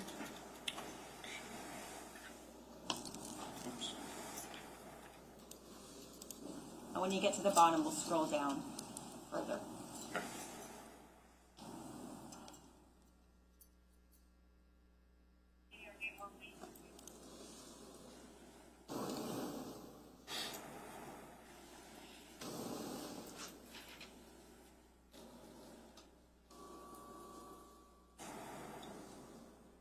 Okay, if we can just scroll back to the top where we started 9/13/18.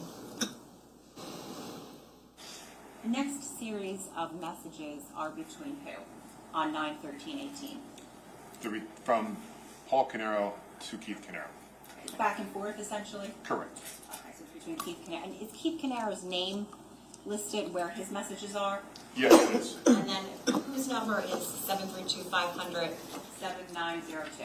Paul Caneiro. Okay. If you could just undo that red mark.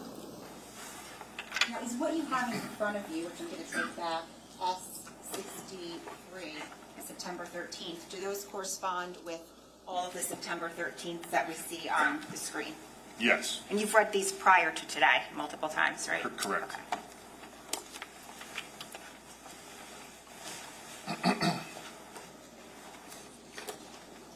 Detective, if you can, I'd like you to read these for us, but indicate who is speaking first before you read each one, and we'll click into them. So starting with the first, September 13th, 18. From Keith Caneiro, did you talk to the Terminex people? From Paul Caneiro, yes, they aren't budging. From Paul Caneiro, I will explain when we talk. From Keith Caneiro, is it worth it at $850? From Keith Caneiro, yes or no, based on the business. From Paul Caneiro, I can't stay tonight, I have a dentist appointment. From Paul Caneiro, no. From Keith Caneiro, what did Weinstein say about the number? From Paul Caneiro, they are still interested. From Keith Caneiro, but they aren't budging. From Keith Caneiro, so it would be $400K each, minus the car expenses, etc. From Keith Caneiro, I'm still in. From Paul Caneiro, they want us to let them know what the numbers are like. From Keith Caneiro, what do you mean? From Paul Caneiro, at the end of the year. From Paul Caneiro, I'll call you from the car. From Keith Caneiro, what are the projections? Can't we work off that and see what it would be like? From Keith Caneiro, okay. From Paul Caneiro, different topic. From Paul Caneiro, T-Mobile is out of stock on the V2 routers, and they found one for me at a store in Shrewsbury, and it's on hold for me. From Keith Caneiro, cool. From Keith Caneiro, I'll take the one if you need the two. I'm not picky. From Paul Caneiro, do you want me to head down that way for lunch? From Keith Caneiro, where is that exactly? From Paul Caneiro, we are getting another one. From Paul Caneiro, when they are in stock. From Paul Caneiro, I can't wait. From Keith Caneiro, is that the mall? From Paul Caneiro, no. From Paul Caneiro, by the Grove. From Keith Caneiro, I guess we can meet there. Albereno, I bought lunch last time at Chinese, so I'm not buying shit today. Bring dollar signs. From Keith. I'm sorry, from Keith Caneiro, bring dollar signs. From Paul Caneiro, we can get it after lunch. From Paul Caneiro, let's meet at your house. From Keith Caneiro, okay, let's meet here. From Paul Caneiro, I don't have a lot of money.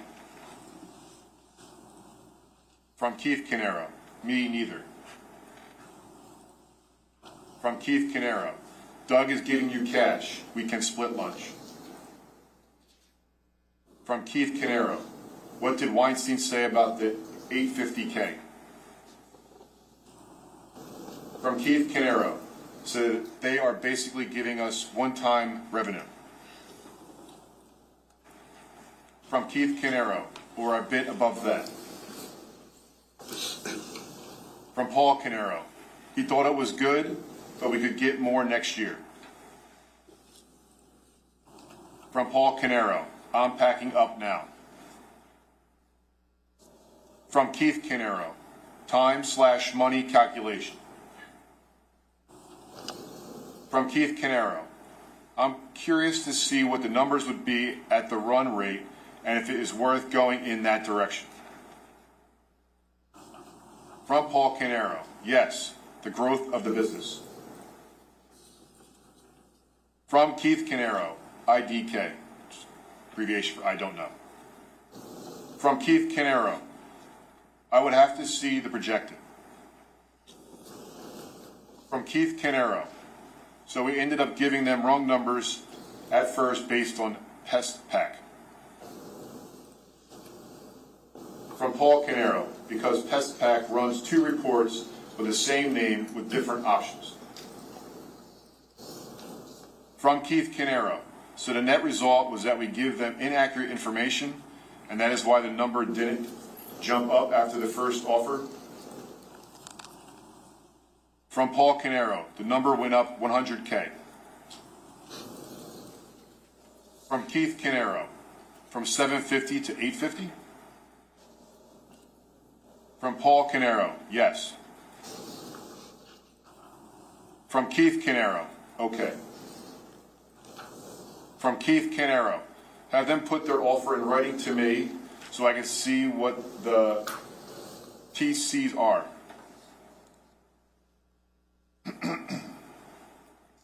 From Paul Caneiro, okay. From Keith Caneiro, let's see what it is. From Keith Caneiro, so EchoStar owes Square One money. We could take in the money, say 800K, and pay back Square One the money owed from the past, and then export it out to the loans to officers. I have 150K from last year, which could reduce the tax burden. From Keith Caneiro, did you talk to Weinstein about that? From Paul Caneiro, yes. From Keith Caneiro, what did he say? Do we have a list of the money owed between companies that I can look at? From Paul Caneiro, your loan to officer is being reduced on the Square One side. From Keith Caneiro, I get that. I'm curious as to what EchoStar owes to Square One for salaries, etc. From Paul Caneiro, I will ask Tiffany. From Keith Caneiro, I want to push that money through to that, to reduce it as a taxable capital gain. From Keith Caneiro, don't ask Tiffany, I'll ask Weinstein. From Keith Caneiro, these are numbers we should have because it can really frame how we do a deal like this. From Keith Caneiro, the company, EchoStar, wasn't paying its fair share of the rent, resources that it was directly using, etc. From Paul Caneiro, we don't have to. From Paul Caneiro, all of the proceeds will be to pay back loans to officers. For Paul Caneiro, no tax. From Keith Caneiro, so we have loans to officers on that side of the company already documented? From Paul Caneiro, yes. From Keith Caneiro, okay, I want to see that. From Keith Caneiro, for EchoStar.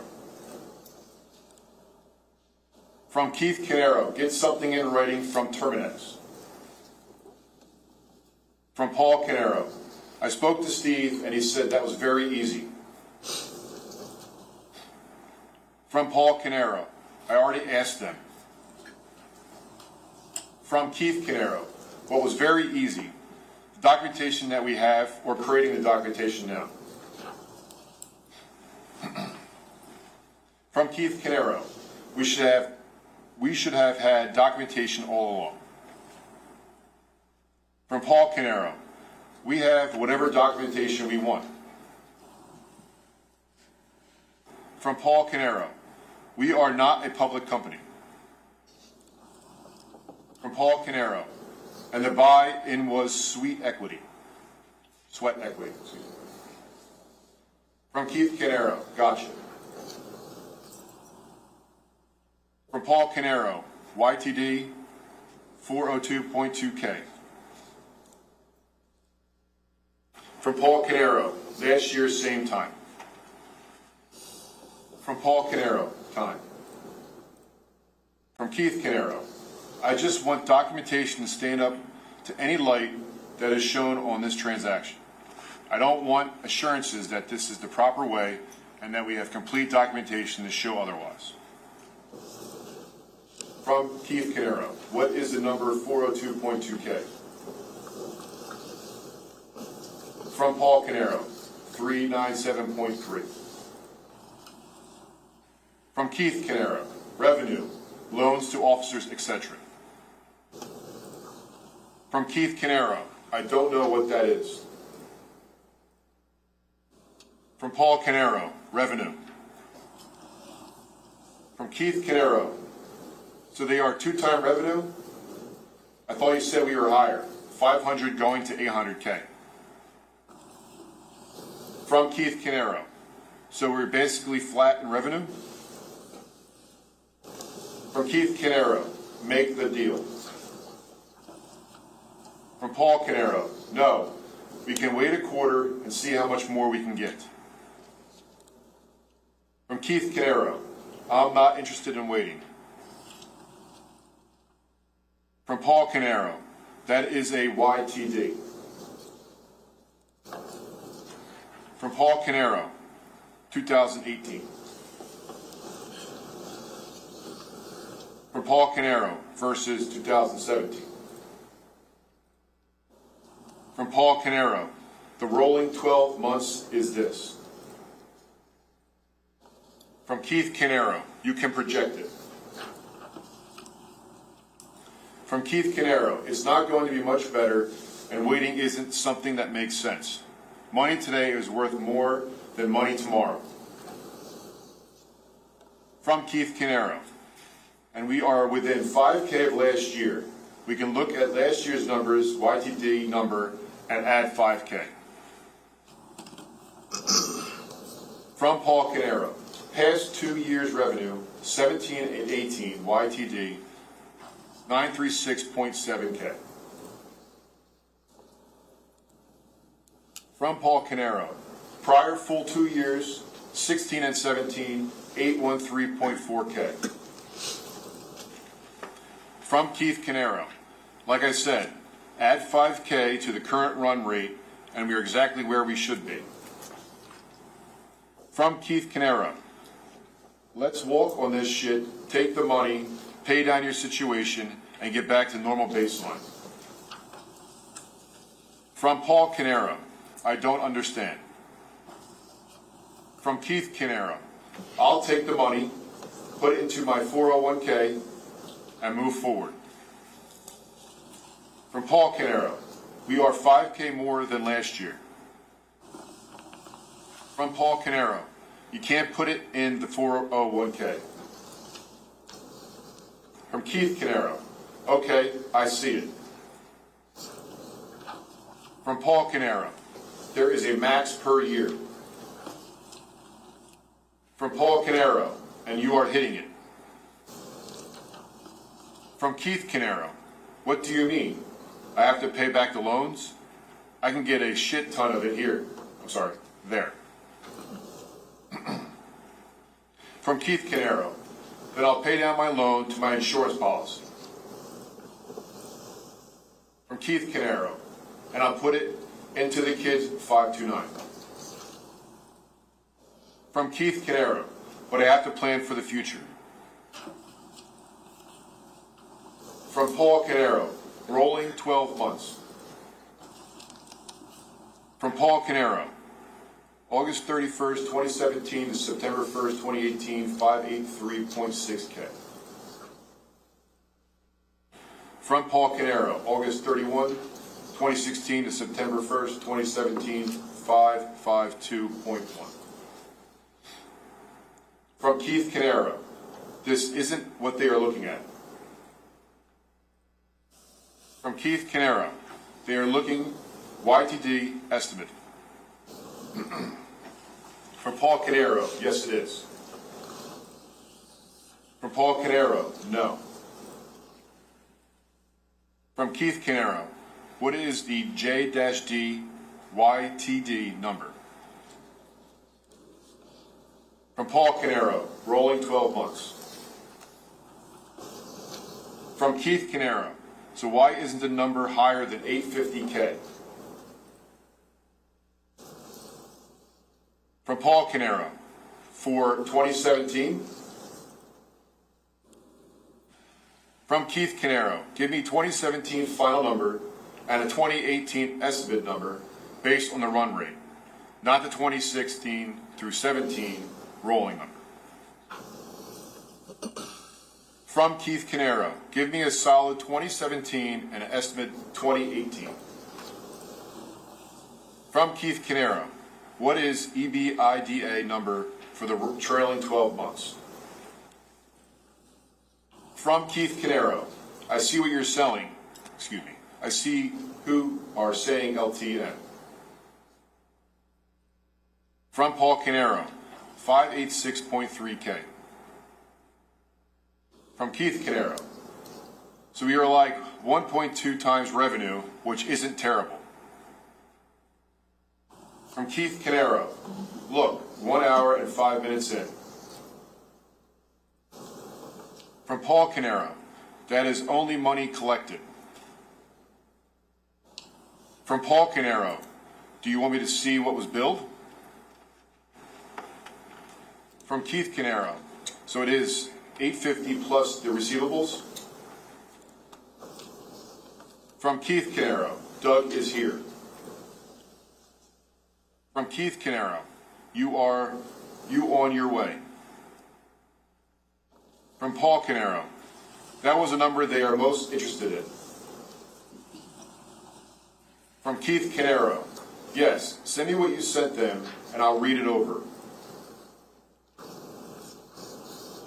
From Paul Caneiro, I am sending it.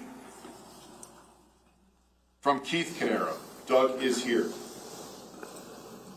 From Paul Caneiro, this is a number from June 31 of 17 to July 1 of 18, $626,785.05. From Keith Caneiro, so they are at 1.2 times roughly. From Paul Caneiro, we are almost done with another quarter. From Paul Caneiro, 1.4. From Keith Caneiro, 1.4 isn't bad if you watch that video I sent you. From Paul Caneiro, it was 1.2. From Paul Caneiro, at the end of the quarter, we should be higher. From Paul Caneiro, closer to 700K. From Paul Caneiro, I'm leaving now. From Keith Caneiro, okay. Was that the extent of the on the screen of the messages from 9/13/18? Yes, it is. Hector, I'm going to show you what's been marked as S64.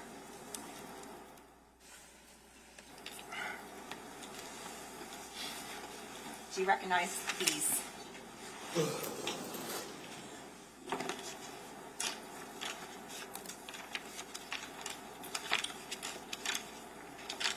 Yes, these are the emails that correspond to what we have on the screen. Okay, to specifically what date on the screen? 9/17/2018. Thank you. And I hate to make you read more, but I'm going to ask you to read, starting with the first 9/17/18 email the same way that you did with the two in the from. From Keith Caneiro, I need to know where we are at with this ASAP. From Paul Caneiro, I made the offer and I am waiting on a callback. I'll follow up with him later. I can't talk on the phone. From Keith Caneiro, what about the other people who you said were good? From Keith Caneiro, we're actually putting the 300 AD out. I'm concerned here. From Paul Caneiro, I reached out and nothing yet. I'll post the ad today. It's ready to go. From Keith Caneiro, so you spoke to the guy and made him an offer? When? From Keith Caneiro, when did he say he would get back to you? From Keith Caneiro, she is questioning the utility of the third person, exactly what I was trying to get ahead of. From Paul Caneiro, over the weekend. Today, he's getting back to me.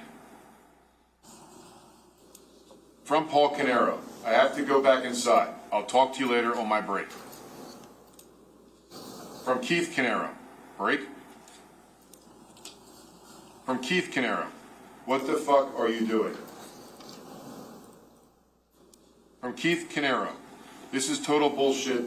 You have time to email me when you need money for your insurance, but you don't have time to follow up with me.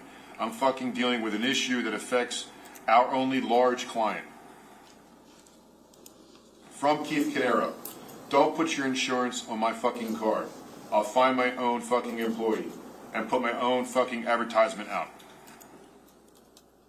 From Keith Caneiro, I'm done with chasing you down your fucking schedule.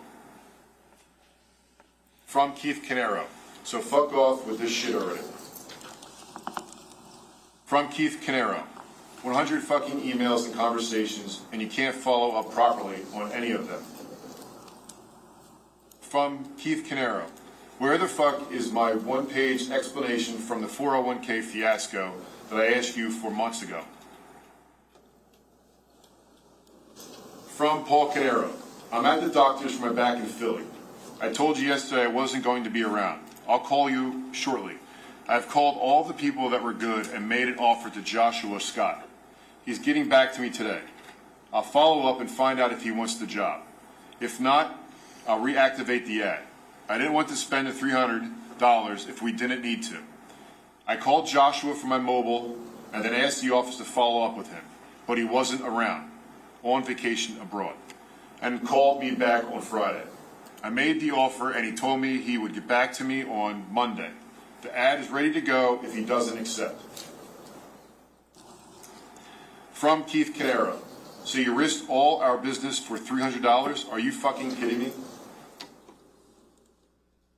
From Keith Caneiro, don't call me. From Paul Caneiro, I called a bunch of people from the previous bunch. From Paul Caneiro, okay. From Paul Caneiro, I'll post the ad now. From Paul Caneiro, post it. From Paul Caneiro, I'll let you know what comes in. From Paul Caneiro, from the previous bunch, no response, or they took other positions.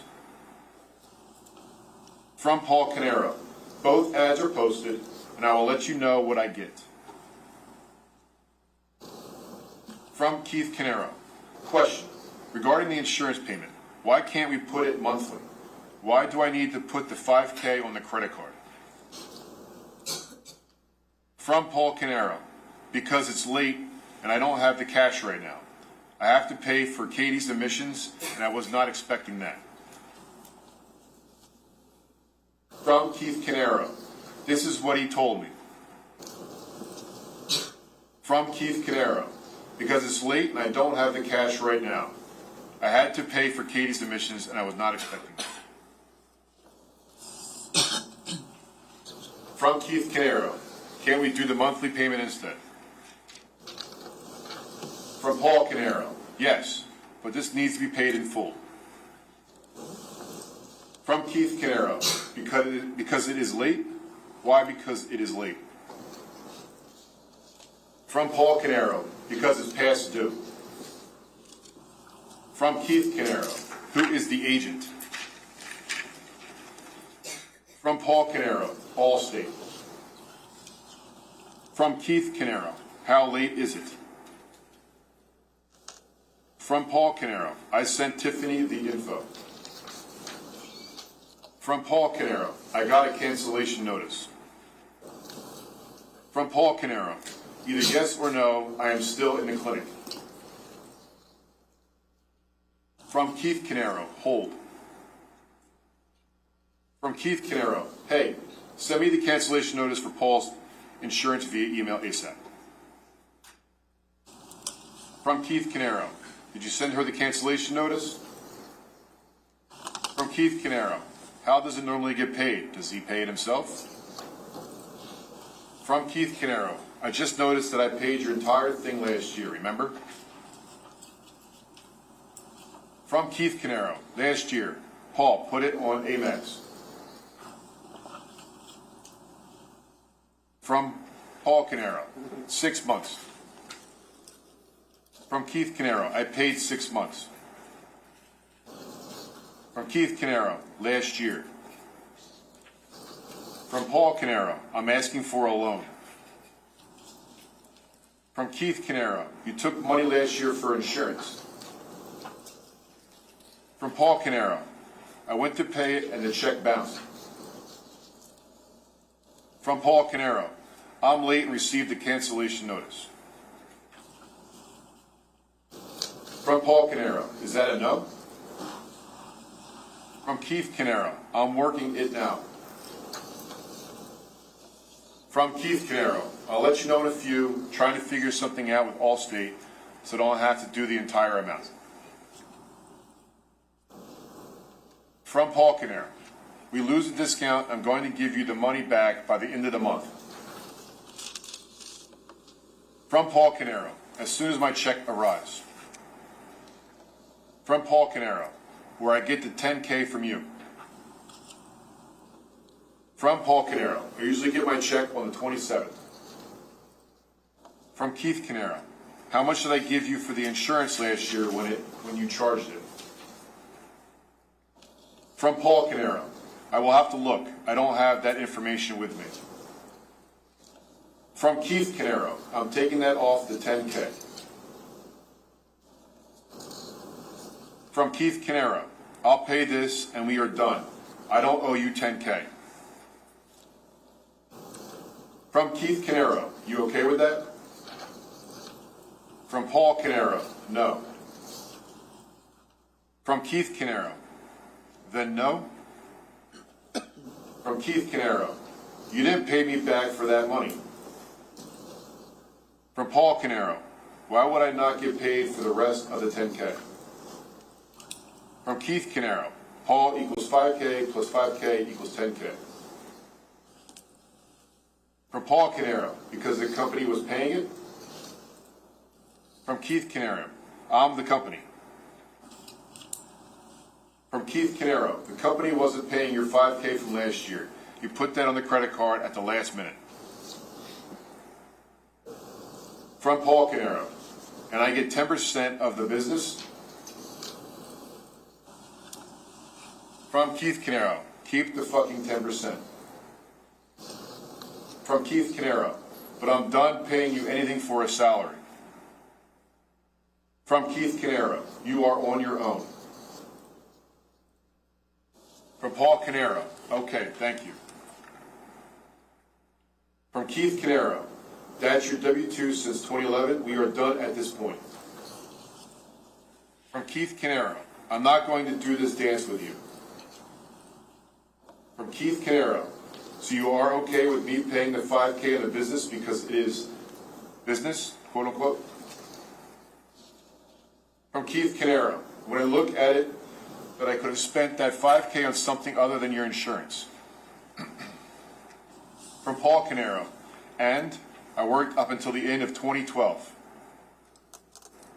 From Keith Caneiro, you aren't entitled to anything. You should have just been happy that I was trying to help you out since your accident. From Keith Caneiro, so? From Paul Caneiro. Okay, thank you. From Paul Caneiro. I'm sorry I asked. From Keith Caneiro. So do you want me to pay the 5K today and add it to the 5K that I quote-unquote owe you? From Paul Caneiro. Nothing else is needed to say. From Keith Caneiro. Or you want to play fucking games. From Keith Caneiro. Okay, I won't pay it. From Paul Caneiro. No, I said I'll pay it. I'll pay you the money back for this. From Paul Caneiro. I would have had it if I didn't have to pay for her school applications. From Paul Caneiro. So I'm asking you for a loan. From Keith Caneiro. You owe me 5K from last year. I'm taking it off the 10K. From Paul Caneiro. That's all? From Keith Caneiro. So I owe you 5K? From Paul Caneiro. How is that? From Keith Caneiro. I made a $700 payment to keep your insurance in play for now. From Keith Caneiro. Ed is going to call Tiffany tomorrow. From Paul Caneiro. The company paid for it and got the deductions for it. From Keith Caneiro. Deduction? From Keith Caneiro. Are you out of your fucking mind? Do you know the difference between a deduction and a tax credit? From Keith Caneiro. A deduction is 30% that amount. From Keith Caneiro. I don't give 5K off my taxes. I get 0.30% of that number off our taxes. From Keith Caneiro. Whatever, Paul. From Paul Caneiro. I understand that. From Paul Caneiro. And I am paying plenty of taxes for the company. From Keith Caneiro. You are paying your taxes based on your ownership. From Keith Caneiro. Paul, we are done. I'm not paying you moving forward. You have to find a way on your own. From Paul Caneiro. I said okay. From Keith Caneiro. Okay. From Paul Caneiro. I want my 10% of the profits and or money you took from the business. All of your quote-unquote cash payouts reduce the profits. From Keith Caneiro. Fuck off. From Paul Caneiro. Ask Steve if you don't believe me. From Paul Caneiro. He will tell you. From Keith Caneiro. Paul, we are done. I'm going to stop paying you this week. From Paul Caneiro. Okay, I said that was fine. From Keith Caneiro. You don't get to strong-arm me. From Keith Caneiro. I'm going to put that money towards paying down the fucking debt. From Keith Caneiro. And I just put $150K into the business. Your kids are done with college. I need to start saving for my kids' education. From Keith Caneiro. I can't do it by putting $150K into the business, never to see that again.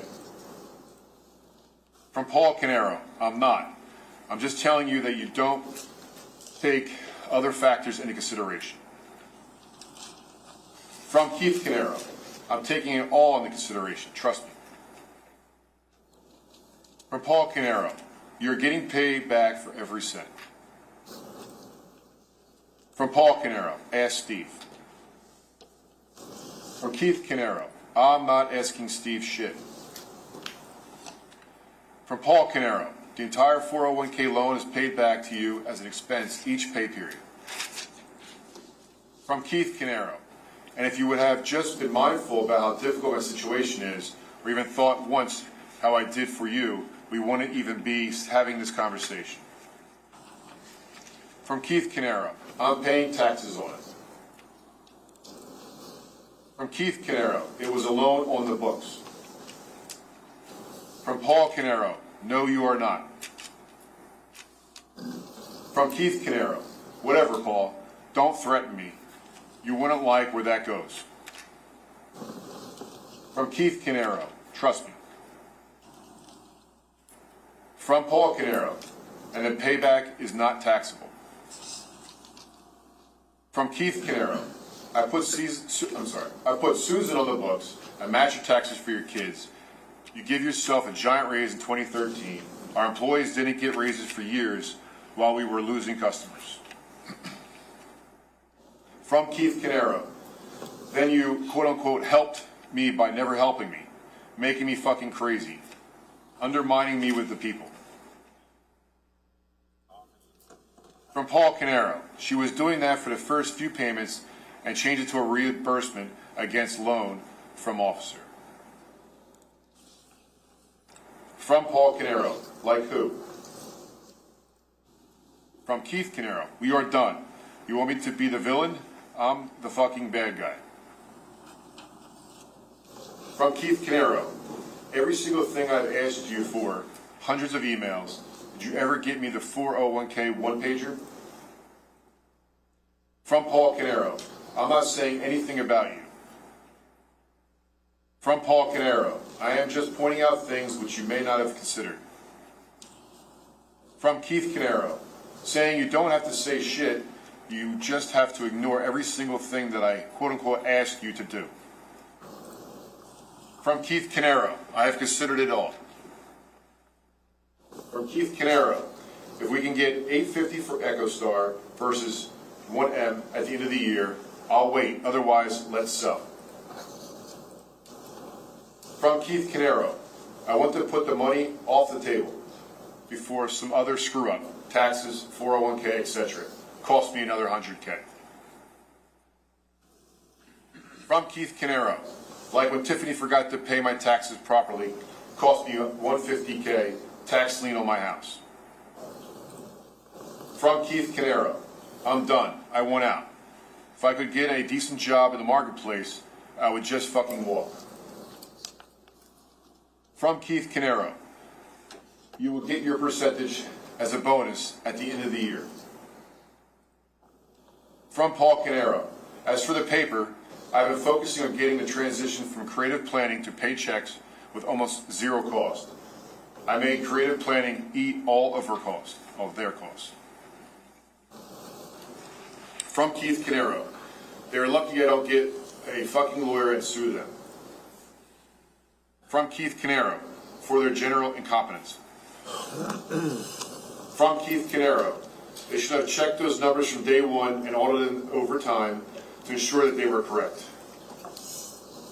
From Keith Caneiro, that's called assurance, something they don't even fucking understand. From Keith Caneiro, would have been really helpful for me to have a one-page document so I could figure out where things really fell apart. Apparently you don't think it was necessary after I asked you 20 times. From Paul Caneiro, that's up to you. The damages won't be substantial considering that we didn't pay any penalties, just timing of the payments to the employees' accounts. I agree with you on that, but Paycheck was the one who dropped the ball with the adjustment. From Keith Caneiro, yes, they dropped the ball. It wasn't creative. Who didn't figure out that the money they were getting wasn't correct until 2 years later? From Keith Caneiro, but Paychecks is at fault. From Keith Caneiro, and the damages, I had to take $150K out of my 401k. I paid fucking bonus based on wrong numbers. From Keith Caneiro, I'm done. This is water under the bridge. From Paul Caneiro, I've been working on other things like interviewing for both companies, managing EchoStar and accelerating the collections process, dealing with clients, and heading out on proposals. From Keith Caneiro, you are my brother. I'll help you as best I can, but I'm not doing this. From Keith Caneiro, as far as square one, you were getting paid for the work that you did, interviewing and all that. From Keith Caneiro, EchoStar is 50% yours, so it is not going to pay off when we sell. Just to clarify, it says, so that is going to pay off when we sell, right? I'm sorry. If you go back to it, I'll clarify. EchoStar, it's 50% yours, so that is going to pay off when we sell. From Paul Caneiro, thank you for helping me out with the $700. I appreciate it. From Keith Caneiro, it's not the $700, Paul, it's the rest of it. From Paul Caneiro, agreed. From Paul Caneiro, agreed.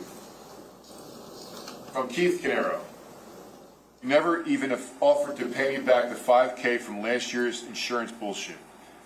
But because it was from the company, but the $10K that you let me years and years ago, that is something I should dig into my pocket for now. From Paul Caneiro, not $150K. From Keith Caneiro, this is just total bullshit. Like I didn't give you the $10K back over and over again. From Paul Caneiro, it was $80K. From Keith Caneiro, so leave me the fuck alone. From Keith Caneiro, $80K? I don't even know what you're talking about, and I don't give a shit. From Keith Caneiro, $80K out of mine, the rest of Jennifer's. From Keith Caneiro, so yeah, I don't really care, and it isn't your concern at this point. From Paul Caneiro, I never hassled you over the money. From Keith Caneiro, $80K for the 401k problem, the rest removing debt, but yes, $80K. It is what I want to do at age 50, remove money from my savings to fund the business. From Paul Caneiro, okay. From Keith Caneiro, nope, you never hassled me because I thought I gave you the $10K. From Paul Caneiro, and all the interest went back to your account. From Keith Caneiro, but apparently the money that I gave you over the past few years doesn't compare with the $10K that I owed you from 2011 when I couldn't make ends meet. When I was at graduation in 2014. You know what I remember? From Paul Caneiro, it's not like it was just quote-unquote lost. From Keith Caneiro, my fucking wife not being able to buy fucking coffee at Starbucks. She sat outside with all of her credit cards expired. From Keith Caneiro, and waited for the ceremony to end. From Keith Caneiro, but yeah, you made almost $350K that year. From Paul Caneiro, all the interest collected on the loan is yours and goes back to you. From Keith Caneiro, and I have my credit destroyed, tax liens, debt, and not even the ability to get a coffee. From Keith Caneiro, I know that, Paul. That is, if Square One is a going concern. If it isn't, if I lose my only big client, we are done. From Paul Caneiro, and what about all the times that I went without to make sure you had money? From Keith Caneiro, then what? The money comes from where? From Keith Caneiro, we helped each other out. This is what brothers do. From Keith Caneiro, I can't help you anymore. From Keith Caneiro, I need to start thinking about paying for my kids' college. From Paul Caneiro, and I didn't complain, and I'm not starting now. From Keith Caneiro, I'm putting away money for retirement. I don't have insurance policies to pay me if I don't work. From Keith Caneiro, you have that, so figure out a way to restructure things to live within that. I'll do what I need to do to ensure that my kids will be able to afford college without giving them loans, which is exactly what you did. From Paul Caneiro. Right there for a second. Can we go to the next one?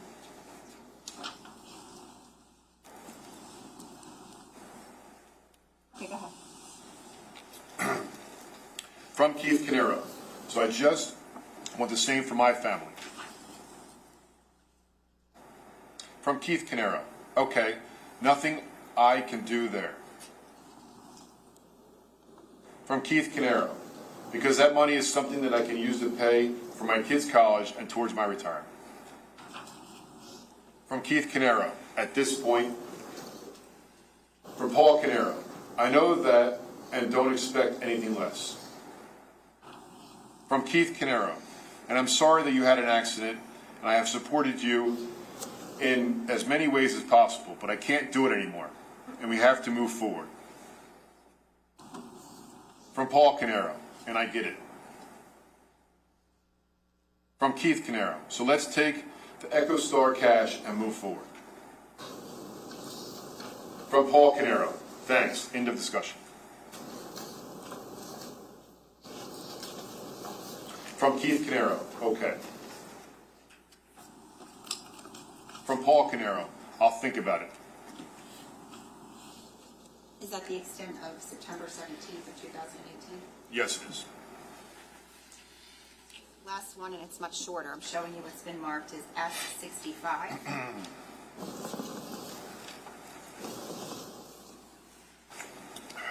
Detective, what is this?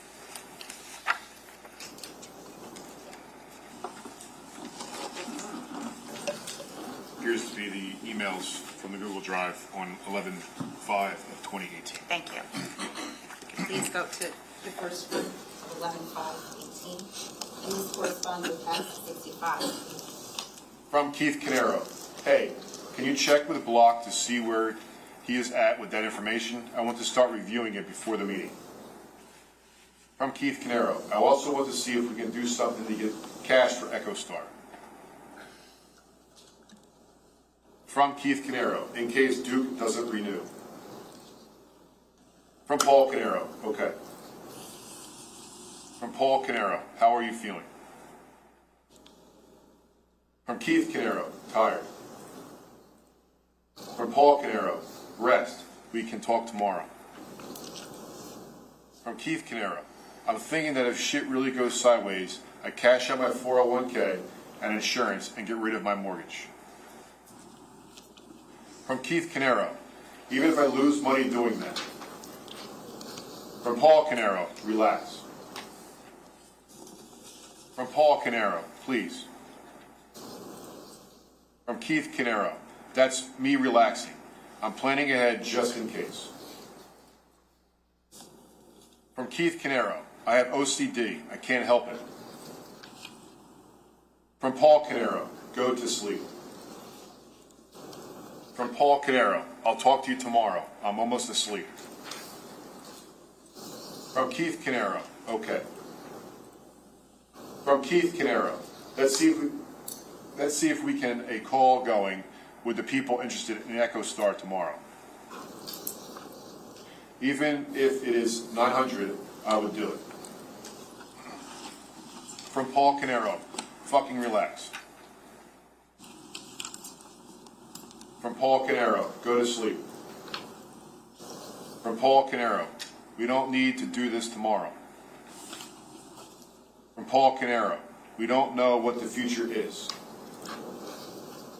From Paul Caneiro, really relax. From Paul Caneiro, we can talk tomorrow.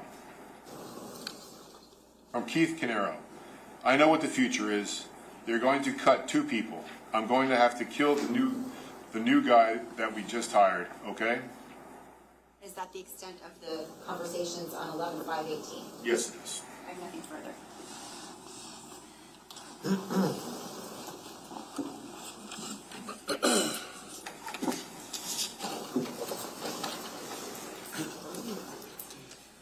I see the counsel at sidebar, please? Can you get our witness, please?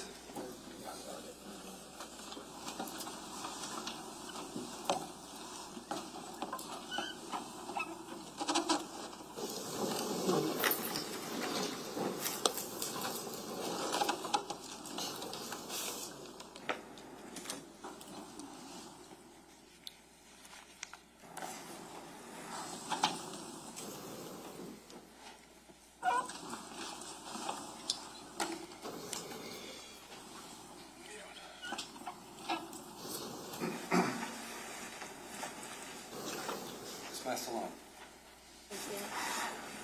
Good morning, Detective. Good morning. So, I want to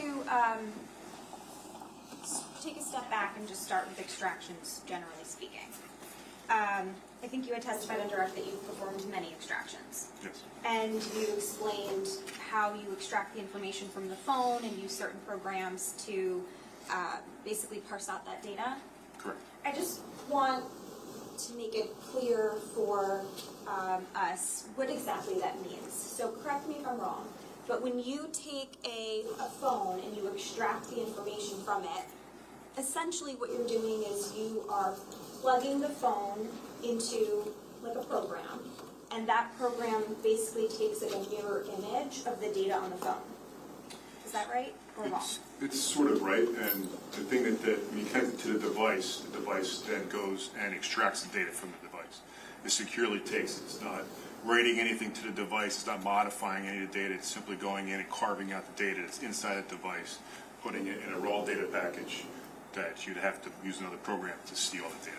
So the data is a mirror image in the sense that it's not altered, modified in any fashion once it's copied. Once it's extracted from the device, correct. Okay. And the data that's extracted from the device is essentially, it's raw data, right? Correct. And when we look at a cell phone, you know, there's a lot of data inside of this rectangle, right? Absolutely. So the data abstractly is not something that you can just look at and understand, right? It needs the program to Correct. read it. Correct. And one of the programs that you mentioned, I think, was like Celebrate. Yes. And so there's something called Celebrate Reader. Yes. And again, tell me if I'm wrong, but Celebrate Reader is a program where it takes that data and it puts it into a program where the user can interface with it and understand what that data means. So there's one level that's missing there is that there's a Celebrate physical analyzer where we take the raw data first, parse it out so we have that in front of us. So it parses all the data out so we can see it as examiners. And then we make the extraction reports.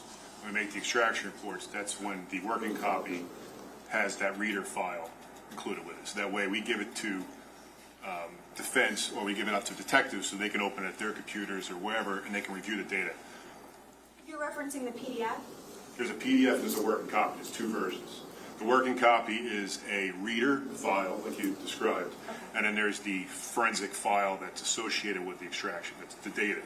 And then that reader accesses that data and parses it out so you can see it. Okay, so the reader program is set up so that when the user clicks into the program, it sorts the information somewhat similarly to how information is sorted in the phone. For example, it says, you know, text messages, and then you can click into the text messages. It says photos, and then you can click into the photos. It might say other applications or calendar. You can click into the calendar, things like that. Yes. Okay, so the user has the ability to basically see what's inside of the phone by using this program. Correct. And then I think you mentioned also another way that the user can understand the information that's on the phone is by either receiving or creating an extraction report, which is the PDF. So when the detective has, or as an examiner, when I extract that data, I put it through that cell. In this case, we put it through the Celebrate physical analyzer so I could then have the data in front of me. Then I make the extraction reports, which create that working copy, and it creates the PDF. But I guess what I'm saying is, as the detective, you're not the only one who can make an extraction report, correct? If anybody's going to make a report, they'll make a report off of the working copy. It wouldn't be the extraction itself. It would be from the reader version, which is a version that's separate from the original evidence as well as the original raw data. It's just a working copy that they have. They can go through and make any reports that they want. Right, so let me see if I can help clarify. So earlier you mentioned on direct that like if you wanted a PDF version of what's on the phone, it could be hundreds of thousands of pages. Absolutely. But another option is you could just select that you want text messages between these two people between these dates, for example. Yes. And you could create a report based on that, right? Yes. And that report would be, instead of hundreds of thousands of pages, it could in theory be anywhere from a few pages to maybe 100 pages, depending on how lengthy their conversations are. Yes. Okay, so you can create separate, and when I say you, I mean you as the detective or you as a user of the Celebrate Reader, can create these extraction reports that parse out certain information so that the report isn't hundreds of thousands of pages. I wouldn't say parses out, it's representing the data that's in the reader and a report. Okay. And you select. That was a technical term. It's okay. Colloquially, I mean, like, pick out information. So pick out text messages between these two people, Yes. or pick out text messages between everyone on this specific date, or a call log, or something to that effect. Yes. Okay. Now, extractions are a useful forensic tool for law enforcement, correct? Absolutely. And I think an obvious reason, if you agree with me, is because it helps law enforcement understand what and ascertain what is on a person's in a person's phone, which is essentially indicative of like what's going on in their life at the time. Absolutely. And law enforcement, you don't just do extractions or phone extractions of a suspect's phone. You do extractions of witnesses' phones and victims' phones, and it's not exclusive to a suspect, correct? Correct. And in this case, there were numerous extractions done, correct? Yes. And the extractions that were done in this case included Paul Caneiro and Keith Caneiro. Correct. Also, you mentioned that you did an extraction for Susan Caneiro, Caitlin Caneiro, and Marissa Caneiro. Correct. And you also are aware that there were additional extractions done for Tiffany Rivera, Sophia Caneiro, Giselle Restrepo, Elisa Caneiro. Is that right? I wasn't, on some of the extractions I did not do. I am aware of the ones that I extracted, yes. The ones that you didn't do, were you still aware that they were performed? I was told there was other extractions performed, but other detectives in my unit did Okay. do this. And did you ever review that content or no? No. Okay. So the extractions that you reviewed included Paul, Keith, Susan, Caitlin, Marissa? Correct. Now, did you review all of the information contained within those devices personally yourself? Or did you just review some of the material and give everything to the lead detective in this case? Because of the data that's there, the volume of the data, I couldn't review every single aspect of the devices, but we did try to focus around certain dates around the incident of 11/20 or 11/19. So we kind of focused on those two dates. When you say we, are you speaking for yourself and Detective Petrozello? Yes.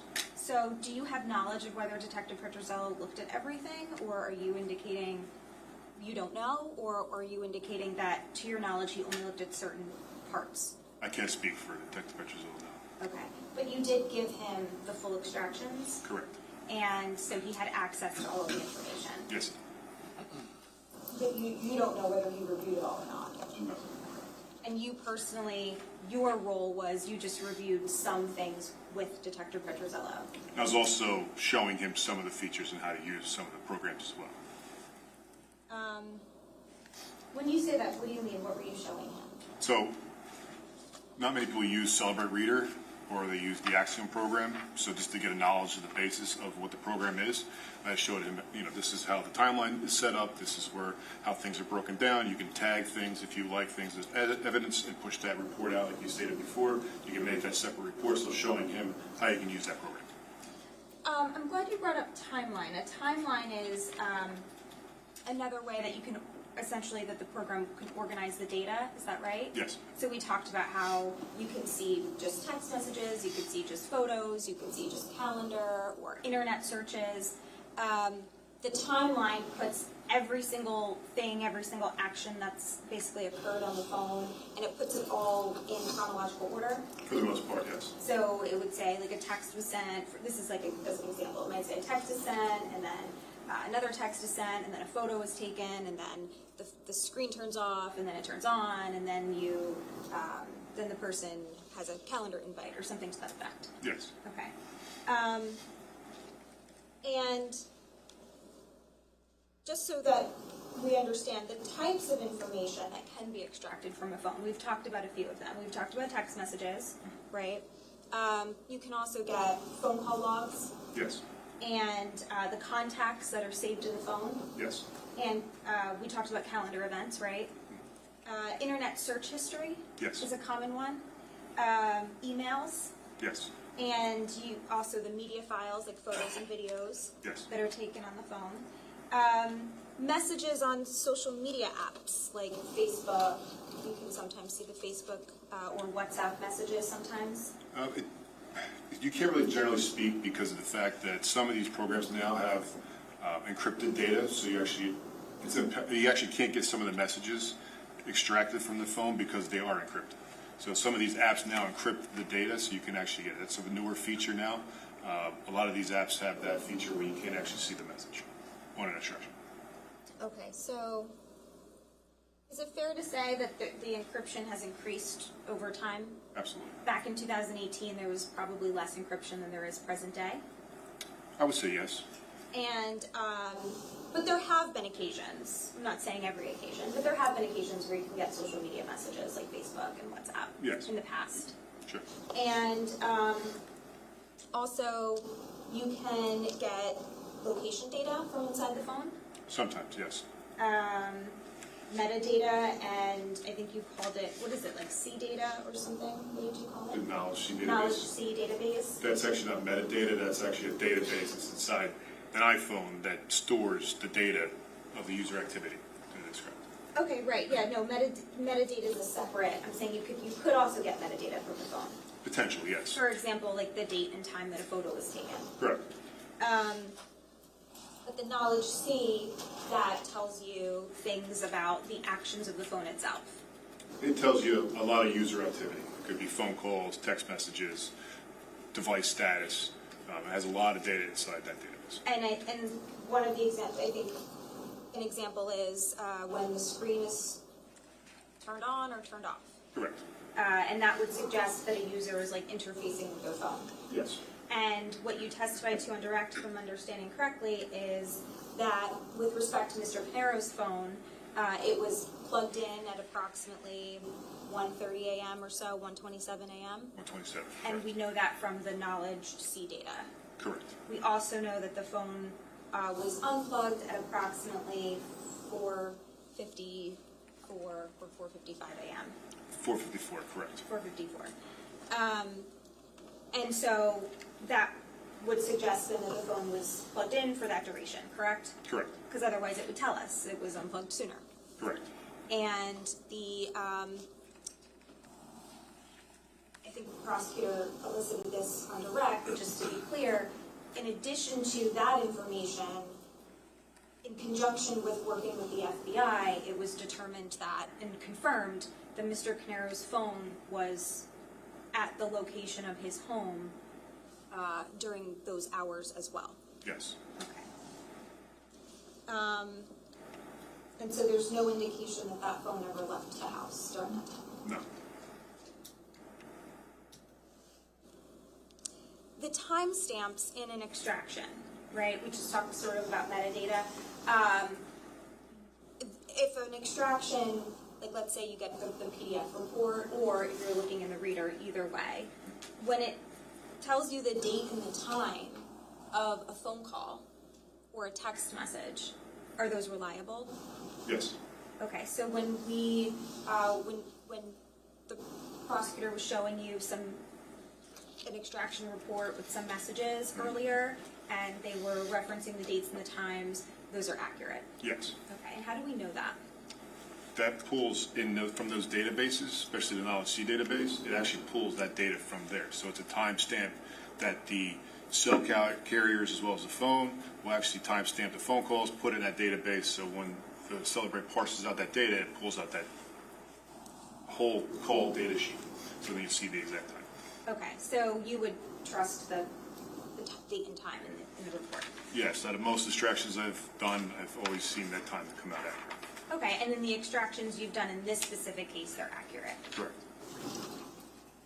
So, just to put it into context, with respect to investigations, the reason why, again, this information that can be extracted from a phone is helpful is because if you wanted to look at whether it's a suspect or a victim or a witness, if you wanted to look at their phones, you can ascertain, relevant to, let's say, an incident, who was in contact with who. Yes. and who sent who a text message and who read the text message?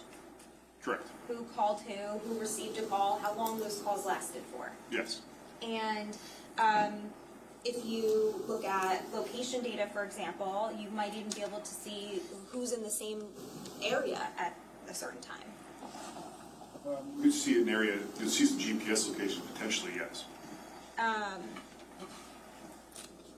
Law enforcement has even used, I think, health app data to try to see how many steps a person took at a certain time. Yes, they have that feature turned on, yes. And emails and internet search history might also be insightful to an investigation. Yes.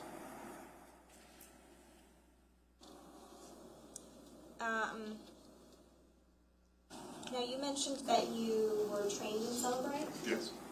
and Celebrate has different levels of certifications, Correct. and it has beginner, intermediate, and advanced. Yes. The highest level is the CCNE, Celebrate Certified Physical Analyst. Yes. Do you have that certification? Not currently, no. Okay. Which ones do you have? At the CCO and the CCPA. So as a Celebrate operator and the physical analyzer. And the advanced. Correct. Okay. And there's different types of extractions. I think you talked a little bit about Yes. those. There's a logical file system, physical, and advanced file system. So to really go into the different kind of extractions, you have to talk about the different operating systems, and it's really the difference. Is Android operating system, as I stated, we can get 3 different kinds, or used to, in 2018. A lot of things have changed. Anytime you get an update on your phone, it's adding another layer of security that we have to bypass as a forensic detective, or the forensic utilities have to get around. So every time you get an update or a new phone comes out, their biggest thing is, let's make it secure, which then puts us behind the 8 ball. We then have to catch up to those security features. So a lot of these extractions do change over time, what we can and can't get, depending upon phone manufacturers and operating systems. The Android at the time, you could get potentially 3 different kinds of extractions. Is that logical, file system, or the physical? And then for Apple, for Celebrate, it was just the advanced logical, and if you got to the gray key, you get the full file system. Okay. And so for Mr. Caneiro's phone, for Mr. Paul Caneiro's phone, you were ultimately able to get both of those? I was able to get the full file system, correct. Okay. All right. And you said that on that one, you can even find some deleted items. Potentially, yes. Okay. And just again to put it in context, if you can ascertain what a person deletes off their phone, that also can be insightful to an investigation, right? Absolutely. If someone sends a text message that says, I'll meet you in 10 minutes, and then deletes it, that might be indicative that they have something to hide. Sure.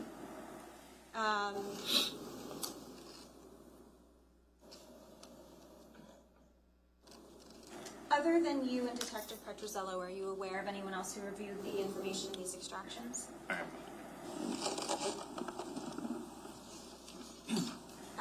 You were involved in this case beginning on November 20th of 2018, Correct. and you responded to the Ocean Township Police Department, Correct. and you guesstimated what time you arrived there? I would say it's more towards the late afternoon, early evening. So probably around 5 or 6 o'clock by the time I actually got to the police department. 5 or Roughly. 6 o'clock. Do you know how long you were there for? Off the top of my head, no. Probably, I did a few extractions. So I'm going to say at least a good 2-3 hours.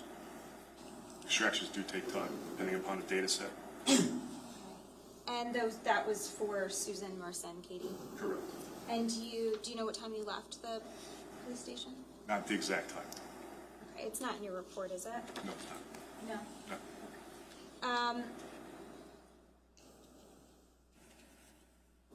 So you did review the extractions for Katie, Susan, and Marissa, correct? I reviewed them to make sure they were working, correct. You reviewed some of the content? Minimal, just because of the time, and like I said, the time it took to make the copies. With Detective Petrozello, did you review it? No, I did not. Did you look at the call logs that day? I Or provided the information that day? As the report states, I provided the extraction to the detectives so they can review it themselves.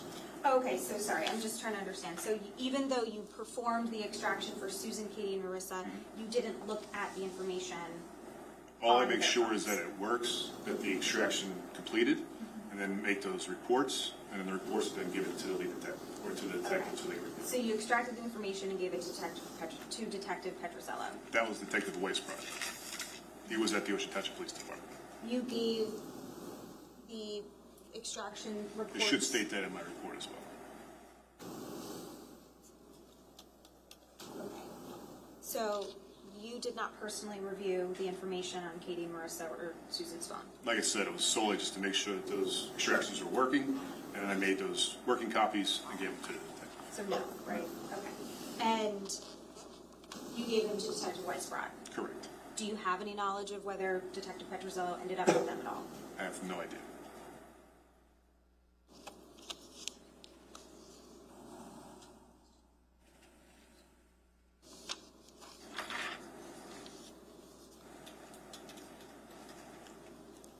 But the information that you did extract, again, you acknowledge is accurate, right? Yes. And you wouldn't be providing Detective Weisbrod or Detective Petrosello with anything that's not accurate or anything that's been compromised in some fashion? No. The information you gave them is reliable? It's the data from the device, yes.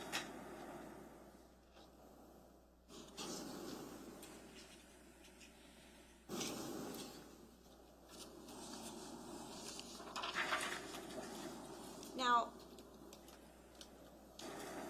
you testified on direct about some of the things that were found on Mr. Paul Caneiro's phone, right? Yes. I think the prosecutor was showing you some calls from that day, some text messages. Yes. I want to talk about what was not found on Paul's phone.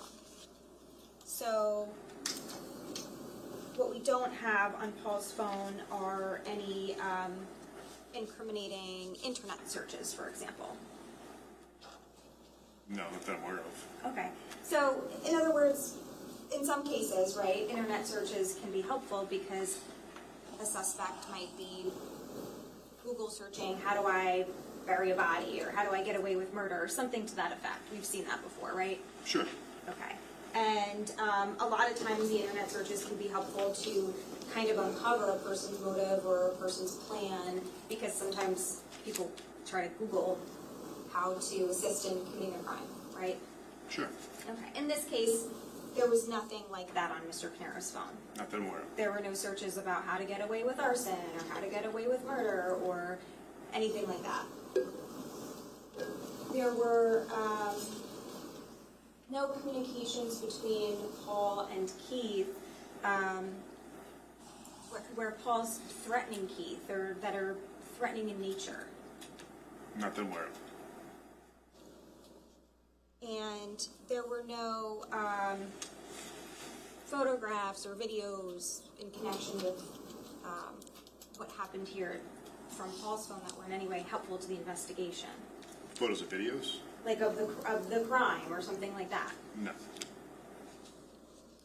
And there's no communications in his phone where he's conspiring with another person. No.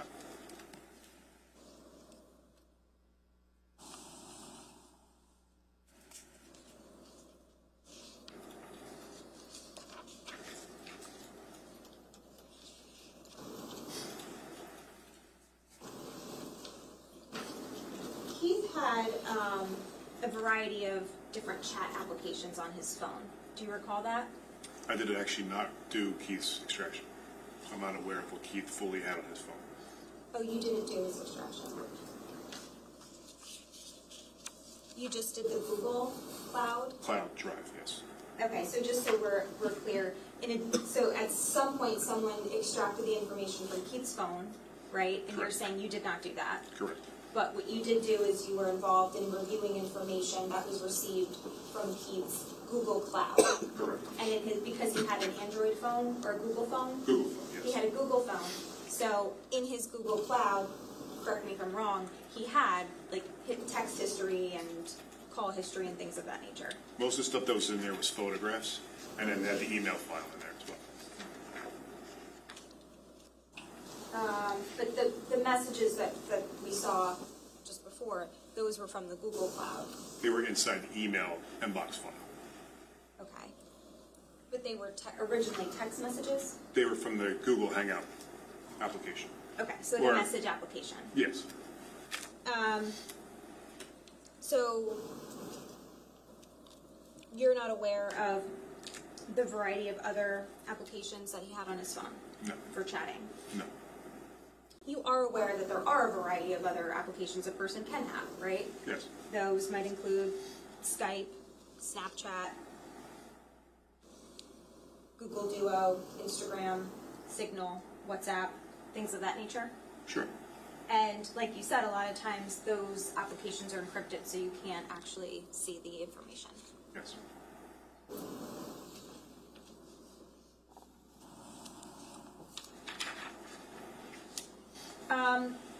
We talked about the cell phone extractions that were done in this case, and whether you did them or not, you were sort of aware of which ones were done.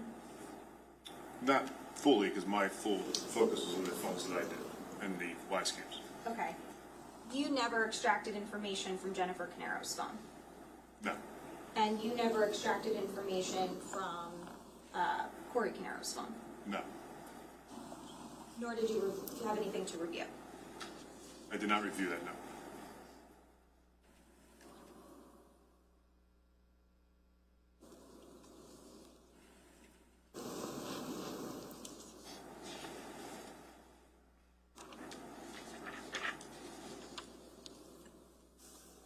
Now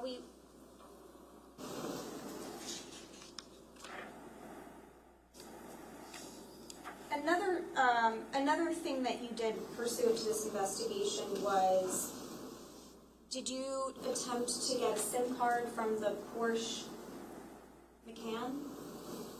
No.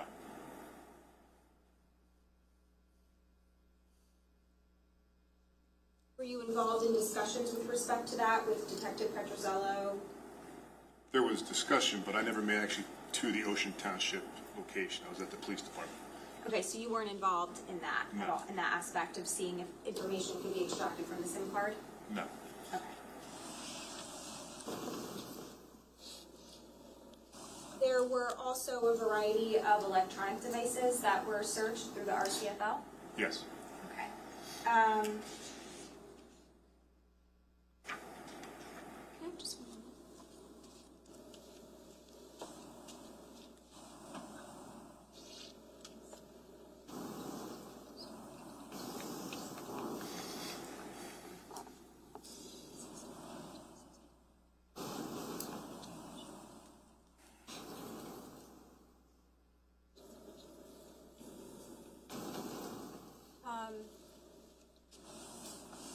The Asbury Park business location was searched, right? Yes.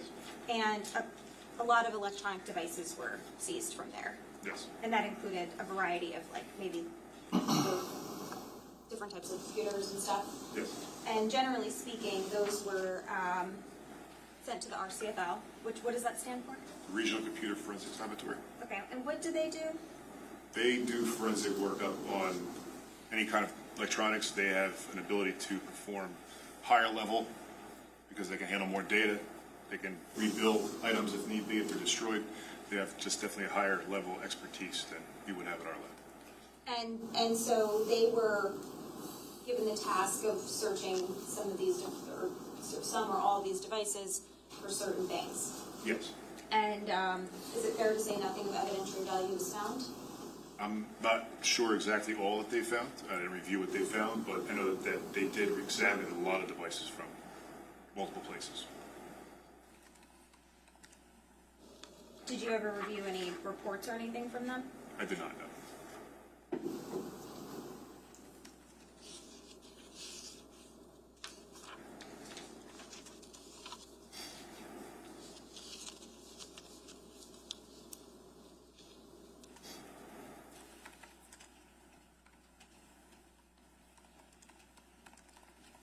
There was an exhibit,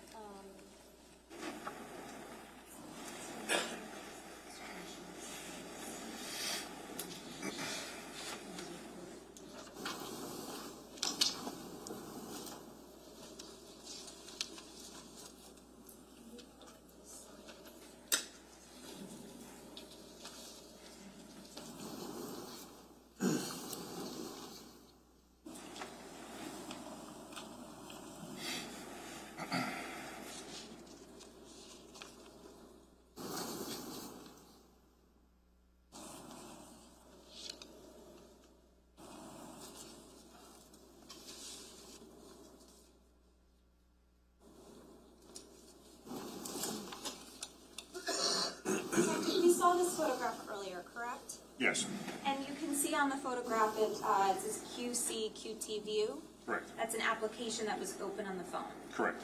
And are you aware that that's in reference to the DVR system that Mr. Caneiro had in his home? Yes, Okay, so there's an application that Mr. Caneiro can access on his phone that would enable him to see video from the hardwired system. yes. And that's something that would be connected over Wi-Fi. Or cell service.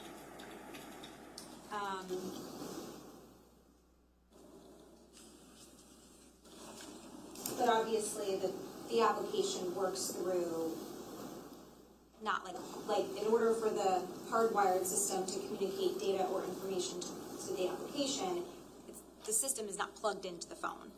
No, you can view it remotely.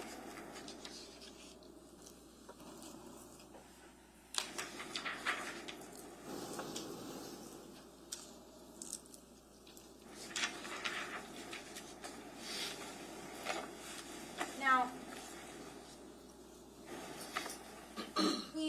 we saw the video, the WISE video calls.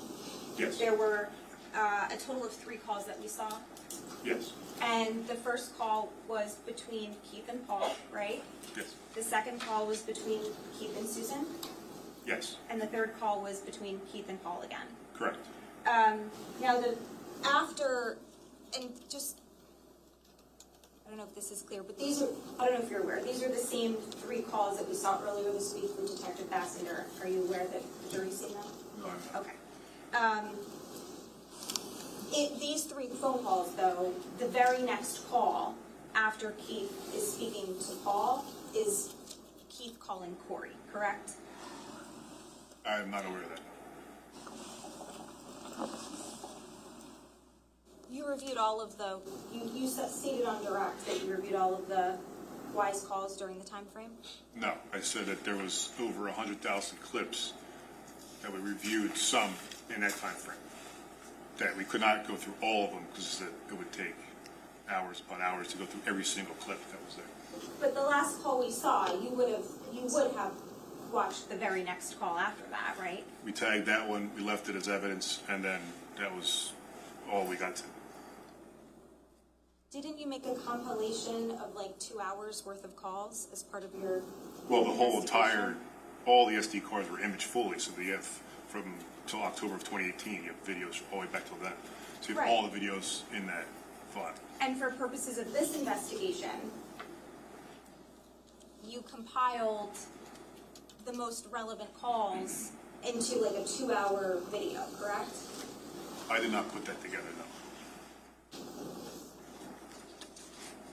There's a 52-page transcript that was prepared by Detective Petrozella with respect to these videos. Have you seen the transcript? No.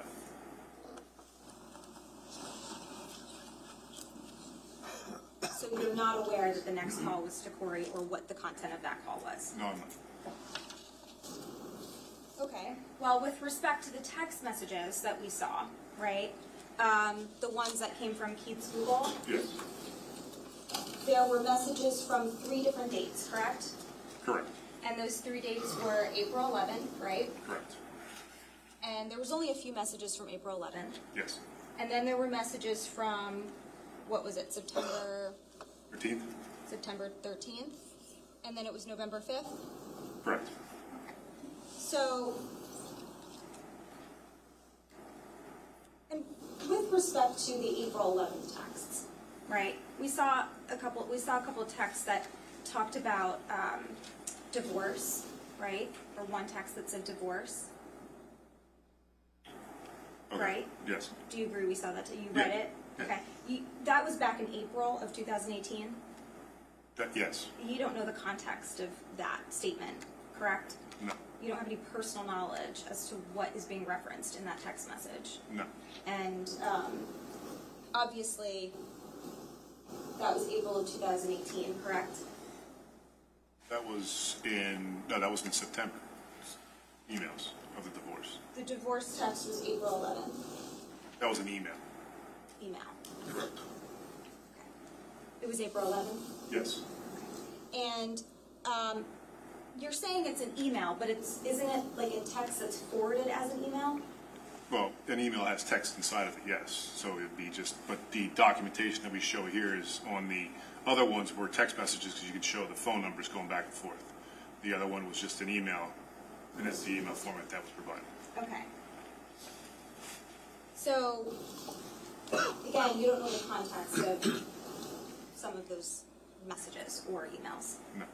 And, in fact, it's January 2026, and Mr. Caneiro and his wife are still Sustained. married. Don't, counsel, you know better than that. Do not. Come on. Next question. Judge, can He has no idea what happens of Mr. Caneiro's relationship in 2026. He doesn't know that. Can I be heard at Zephyr? Come on up.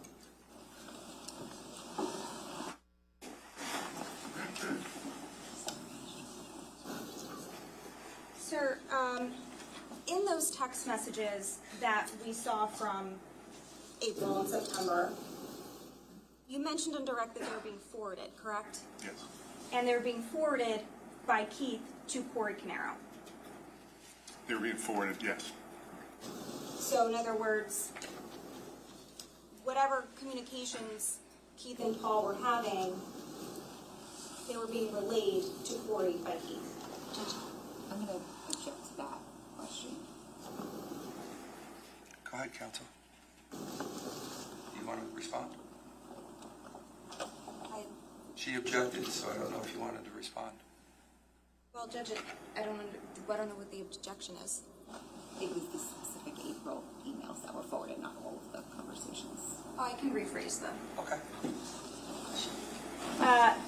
To be clear, not the entirety of everything was forwarded, but pieces of the April 11th conversation and pieces of the September 13th conversation were forwarded to Corey Caneiro. Yes. So Corey Caneiro had knowledge of some of this information. I would assume, if it was forwarded to him. And what we saw, these 3 dates, right? This is information that was deemed relevant to your investigation, correct? When I sat down with Lieutenant Petrozzilli, yes. But it's not the entirety of everything that existed in the universe of Keith's Google Cloud or Keith's phone or Paul's phone. Correct.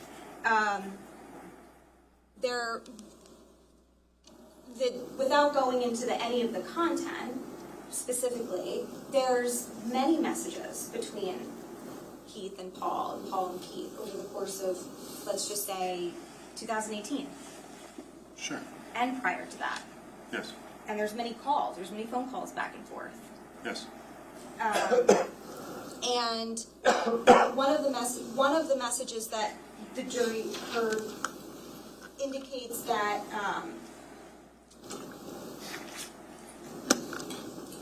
Keith said something to Paul like, you never helped me or something to that effect. Do you recall that message? Yes. Okay.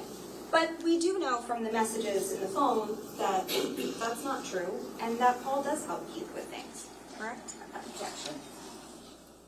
What's your objection? It's what the messages say, not that he knows if Paul helps Keith or Keith helps Paul. We need to talk about focus on the messages, that's one thing.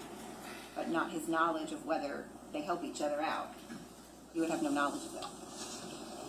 A message was read to the jury that suggests the state's trying to create this picture that Keith felt Paul didn't help him, but there's information in the messages where Paul is helping Keith with a variety of things. So why don't you be specific? You can be specific with that, and then I'll allow you to ask those questions. Ladies and gentlemen, we're going to break for lunch.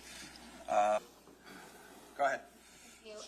Detective, where we had left off before the break was you had testified, we were discussing how the jury had the opportunity to hear when you were reading the conversations from 3 different dates, correct? Yes. Those dates were April 11th of 2018, correct?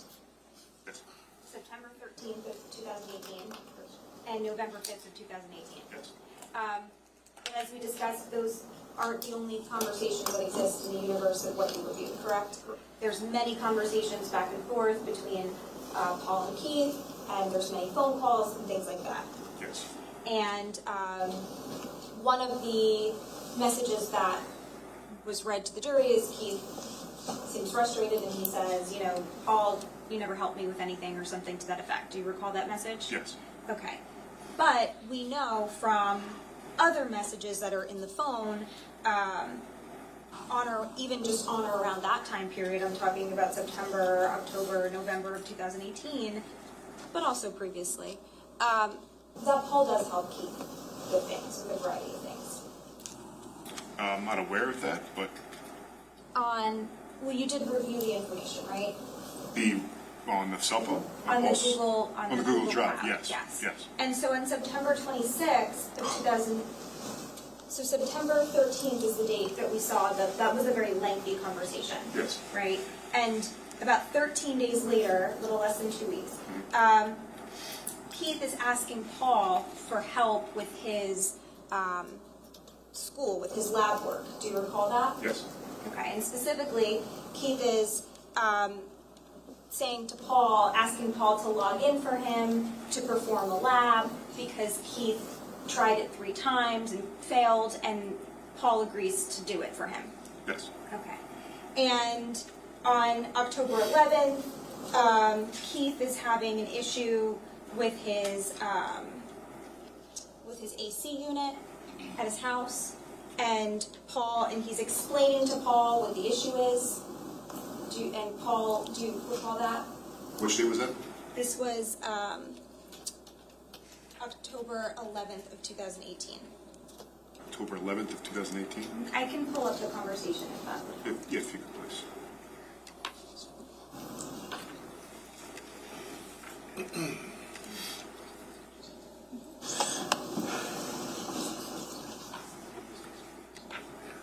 Do we have this table? Oh, okay. Do you want to read the conversation? You just have to start at the bottom and then go up, because the oldest message is on the bottom. So on October 11th of 2018, Keith says, This is coming from the cell phone instruction? this is from the Google Cloud. Okay. October 11th, 2018, at 17:34, Keith Caneiro wrote, Paul, I went to turn the AC on when Joanna was here. Thermostat doesn't see the AC. I checked the connections and it looks like one of the wires isn't showing up on the wiring screen, but the Nest can display. Here's what I tried. A, I removed the thermostat and put it back on again. B, I removed the offending cable and placed it back. C, I checked the switch next to the AC unit in the basement. D, I checked the fuses, all are on. E, I checked the fuses outside by the condensers. F, I ran the fan, which works, so I know it sees one of the 2 wires. I don't know what else to try, but I might need you to look at it. I thought that maybe Big Toe shut something off or not. Or out. Is there another switch besides the one next to the unit in the basement? I also thought he might have shut the unit down when he was working on it. Something might be disconnected by the unit. I'm not sure. Thanks. Okay. And then Paul responds to check the switch on the air handler in the unfinished basement, correct? On October 11th at...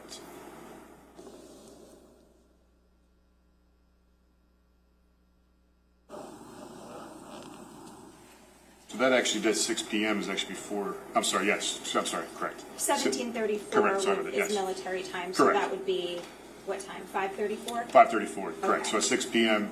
on October 11th, 2018, there was replies to check the switch in the air handler in the unfinished basement of Paul Caneiro. Okay, and then if we scroll up, and Keith responds, I did, it's in the correct position, why would the fan work then? If that was the wrong position, would the fan still work? And the conversation continues. Yes. And if we go all the way up, ultimately Paul says, I'll swing by on Saturday. And Keith says, okay, let me know, I'm free in the morning. Is that a fair recitation of that? Yes. Okay. And in addition to that, on November 16th of 2018, there's another conversation between Paul and Keith where Keith needs assistance with something and Paul's identifying it's an issue with his missed away and is trying to assist him with that. Do you recall that conversation? Yes. Okay. So we can agree that clearly Paul's helping Keith on certain occasions, and even after and in between the times that the brothers appear to be having a more heated discussion. Yes. And I say a more heated discussion, but can we also agree that within those conversations, Keith appears to be the one that's a little bit more hot-headed in the moment, I guess with the language, yes. and Paul seems to remain pretty calm throughout? I guess based upon the language, yes. And the only other thing that I want to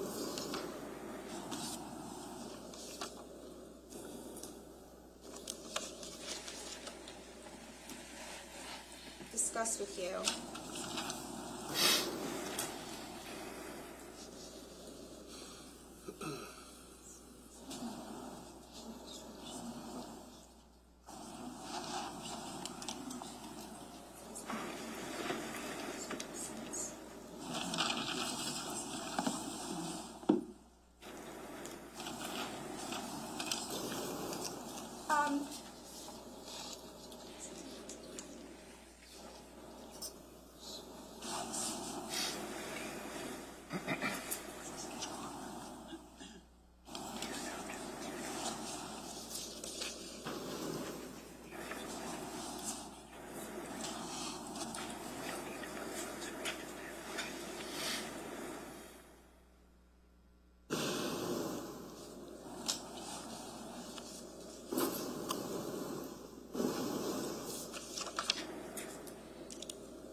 Sir, Detective, I'm approaching you with what's been marked as D-121. State has seen it. Do you recognize this as a extraction report from Paul Caneiro's phone?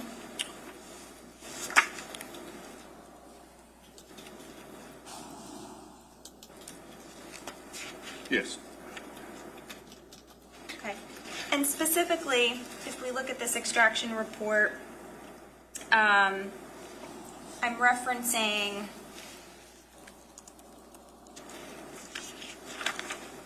these emails that appear to be from the November 19th and November 20th from Sense Support.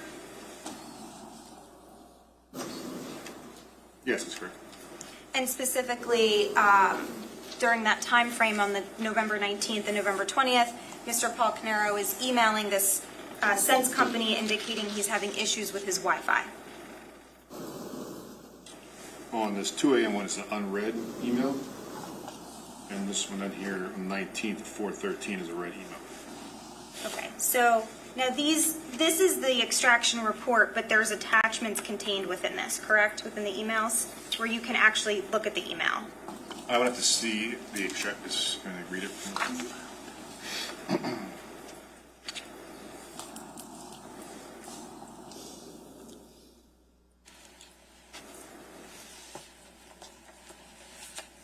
See if there's an attachment on this report here.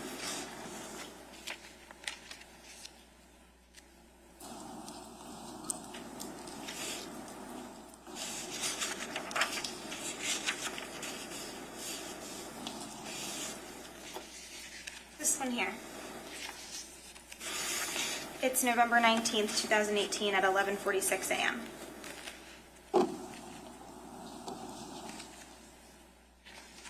I don't see attachment thing on here as well, because if you look at this one, this would show an attachment like it shows here. That one does not show this attachment. So I think maybe I misspoke. What I'm saying is, here in the extraction report, you can see the language from the body of the email, correct? Yes, yes. And so this is the email that was sent, right? Or received, yes. But this is not the original format. This is how it's being placed into the PDF extraction report, correct? Yes. What you have the capability of doing when you're navigating like the Celebrate Reader program is you can actually see the original email. Yes, you could. Okay, so I'm going to show you what's been marked as D122, and this is a copy of the original email, which, can I assume you've seen this email since it's contained within the extraction report that you indicated you reviewed?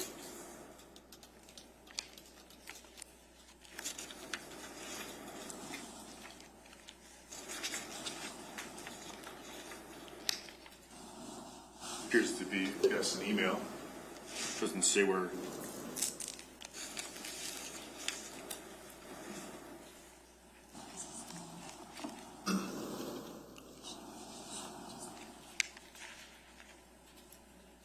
Yes, it appears to match up. It matches up, right? Yeah. Okay. Yes. And when we say it matches up, we're talking about in the extraction report, we can see the timestamp of the email, correct? Yes. We can see who the email's from, right? Correct. We can see who it's to, right? Yes. And we can see the actual body of the email. Correct. And then what you have, what's marked as D122 is the email itself. And you can see that the time and the to and the from and the body matches the extraction report, correct? Yes. Okay, and so in this email, Mr. Caneiro is indicating that he's having issues with his Wi-Fi, and he's talking about access points, and he's seeking basically technical assistance.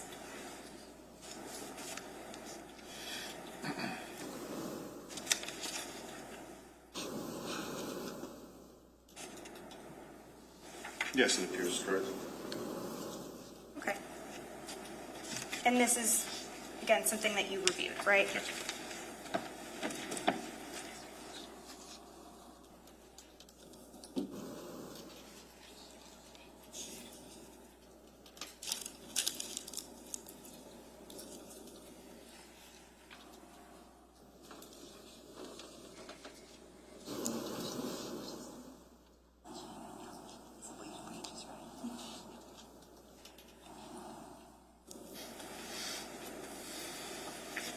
Permission to publish? There's no objection. Sure.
So this is what's been marked as D122, and we can see from the top that it is a email from Paul Caneiro to Sense Support, correct? Yes. And this is the again, that kind of goes backwards in time, so the most recent email is from November 19th of 2018. Yes. And Mr. Caneiro is indicating to, looks like a customer service representative, that he's having issues currently, that the Sense app is starting, that the unit is offline, or stating, it says starting, but stating that the unit is offline. I can lock into a single frequency, but why would that make a difference? It likely changes when the access point restarts, or there's interference in the channel that the AP was on. I can disable this, but frankly, this is really not an ideal solution.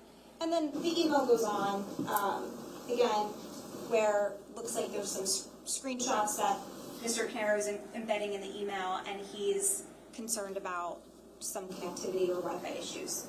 Is that a fair recitation of the email? It appears to be, yes. And then again, if we can go backwards in time, but basically, the original email is at the bottom from Mr. Caneiro, and then it goes into the customer service representative's response, and then that was Paul's response to that person. But the original email dates back to November 18th, so it's over a 2-day period, correct? Yes.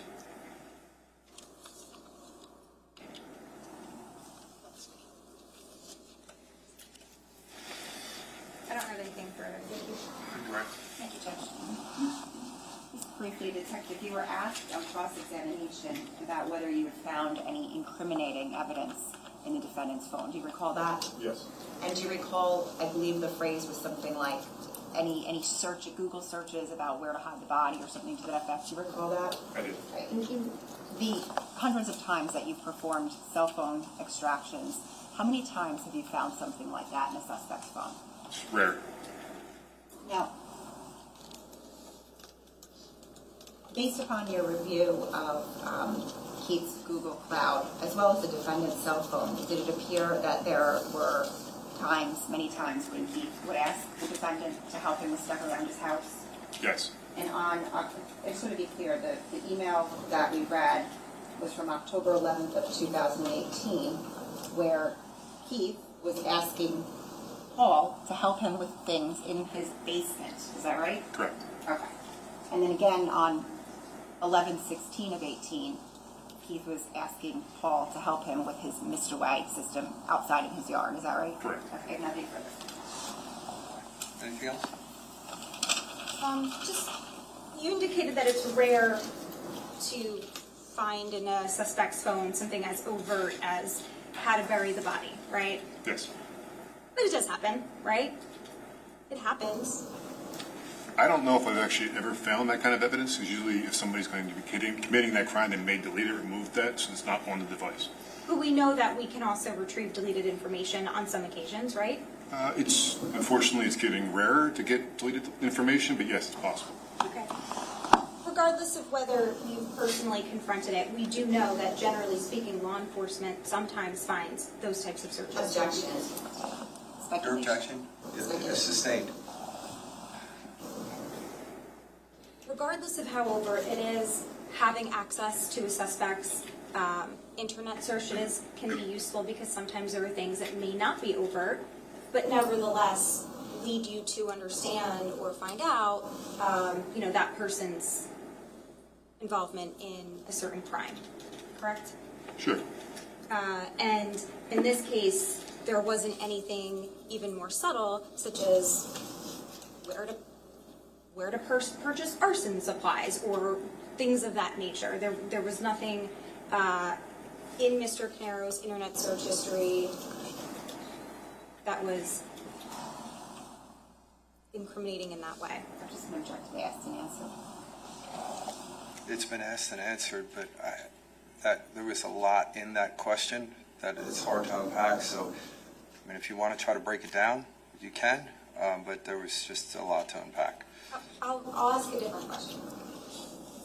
Today, during your testimony, you presented a call log and some text messages, correct? Yes. You did not present to this jury from Mr. Caneiro's phone any incriminating videos, correct?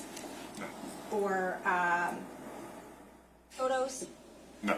Or internet searches that relate to this case at all? I'm not sure if I... No, Did you present to this jury today any internet searches for Mr. Caneiro's phone? Internet searches, no. You step down, sir. Thank you for your time. Thank you, sir.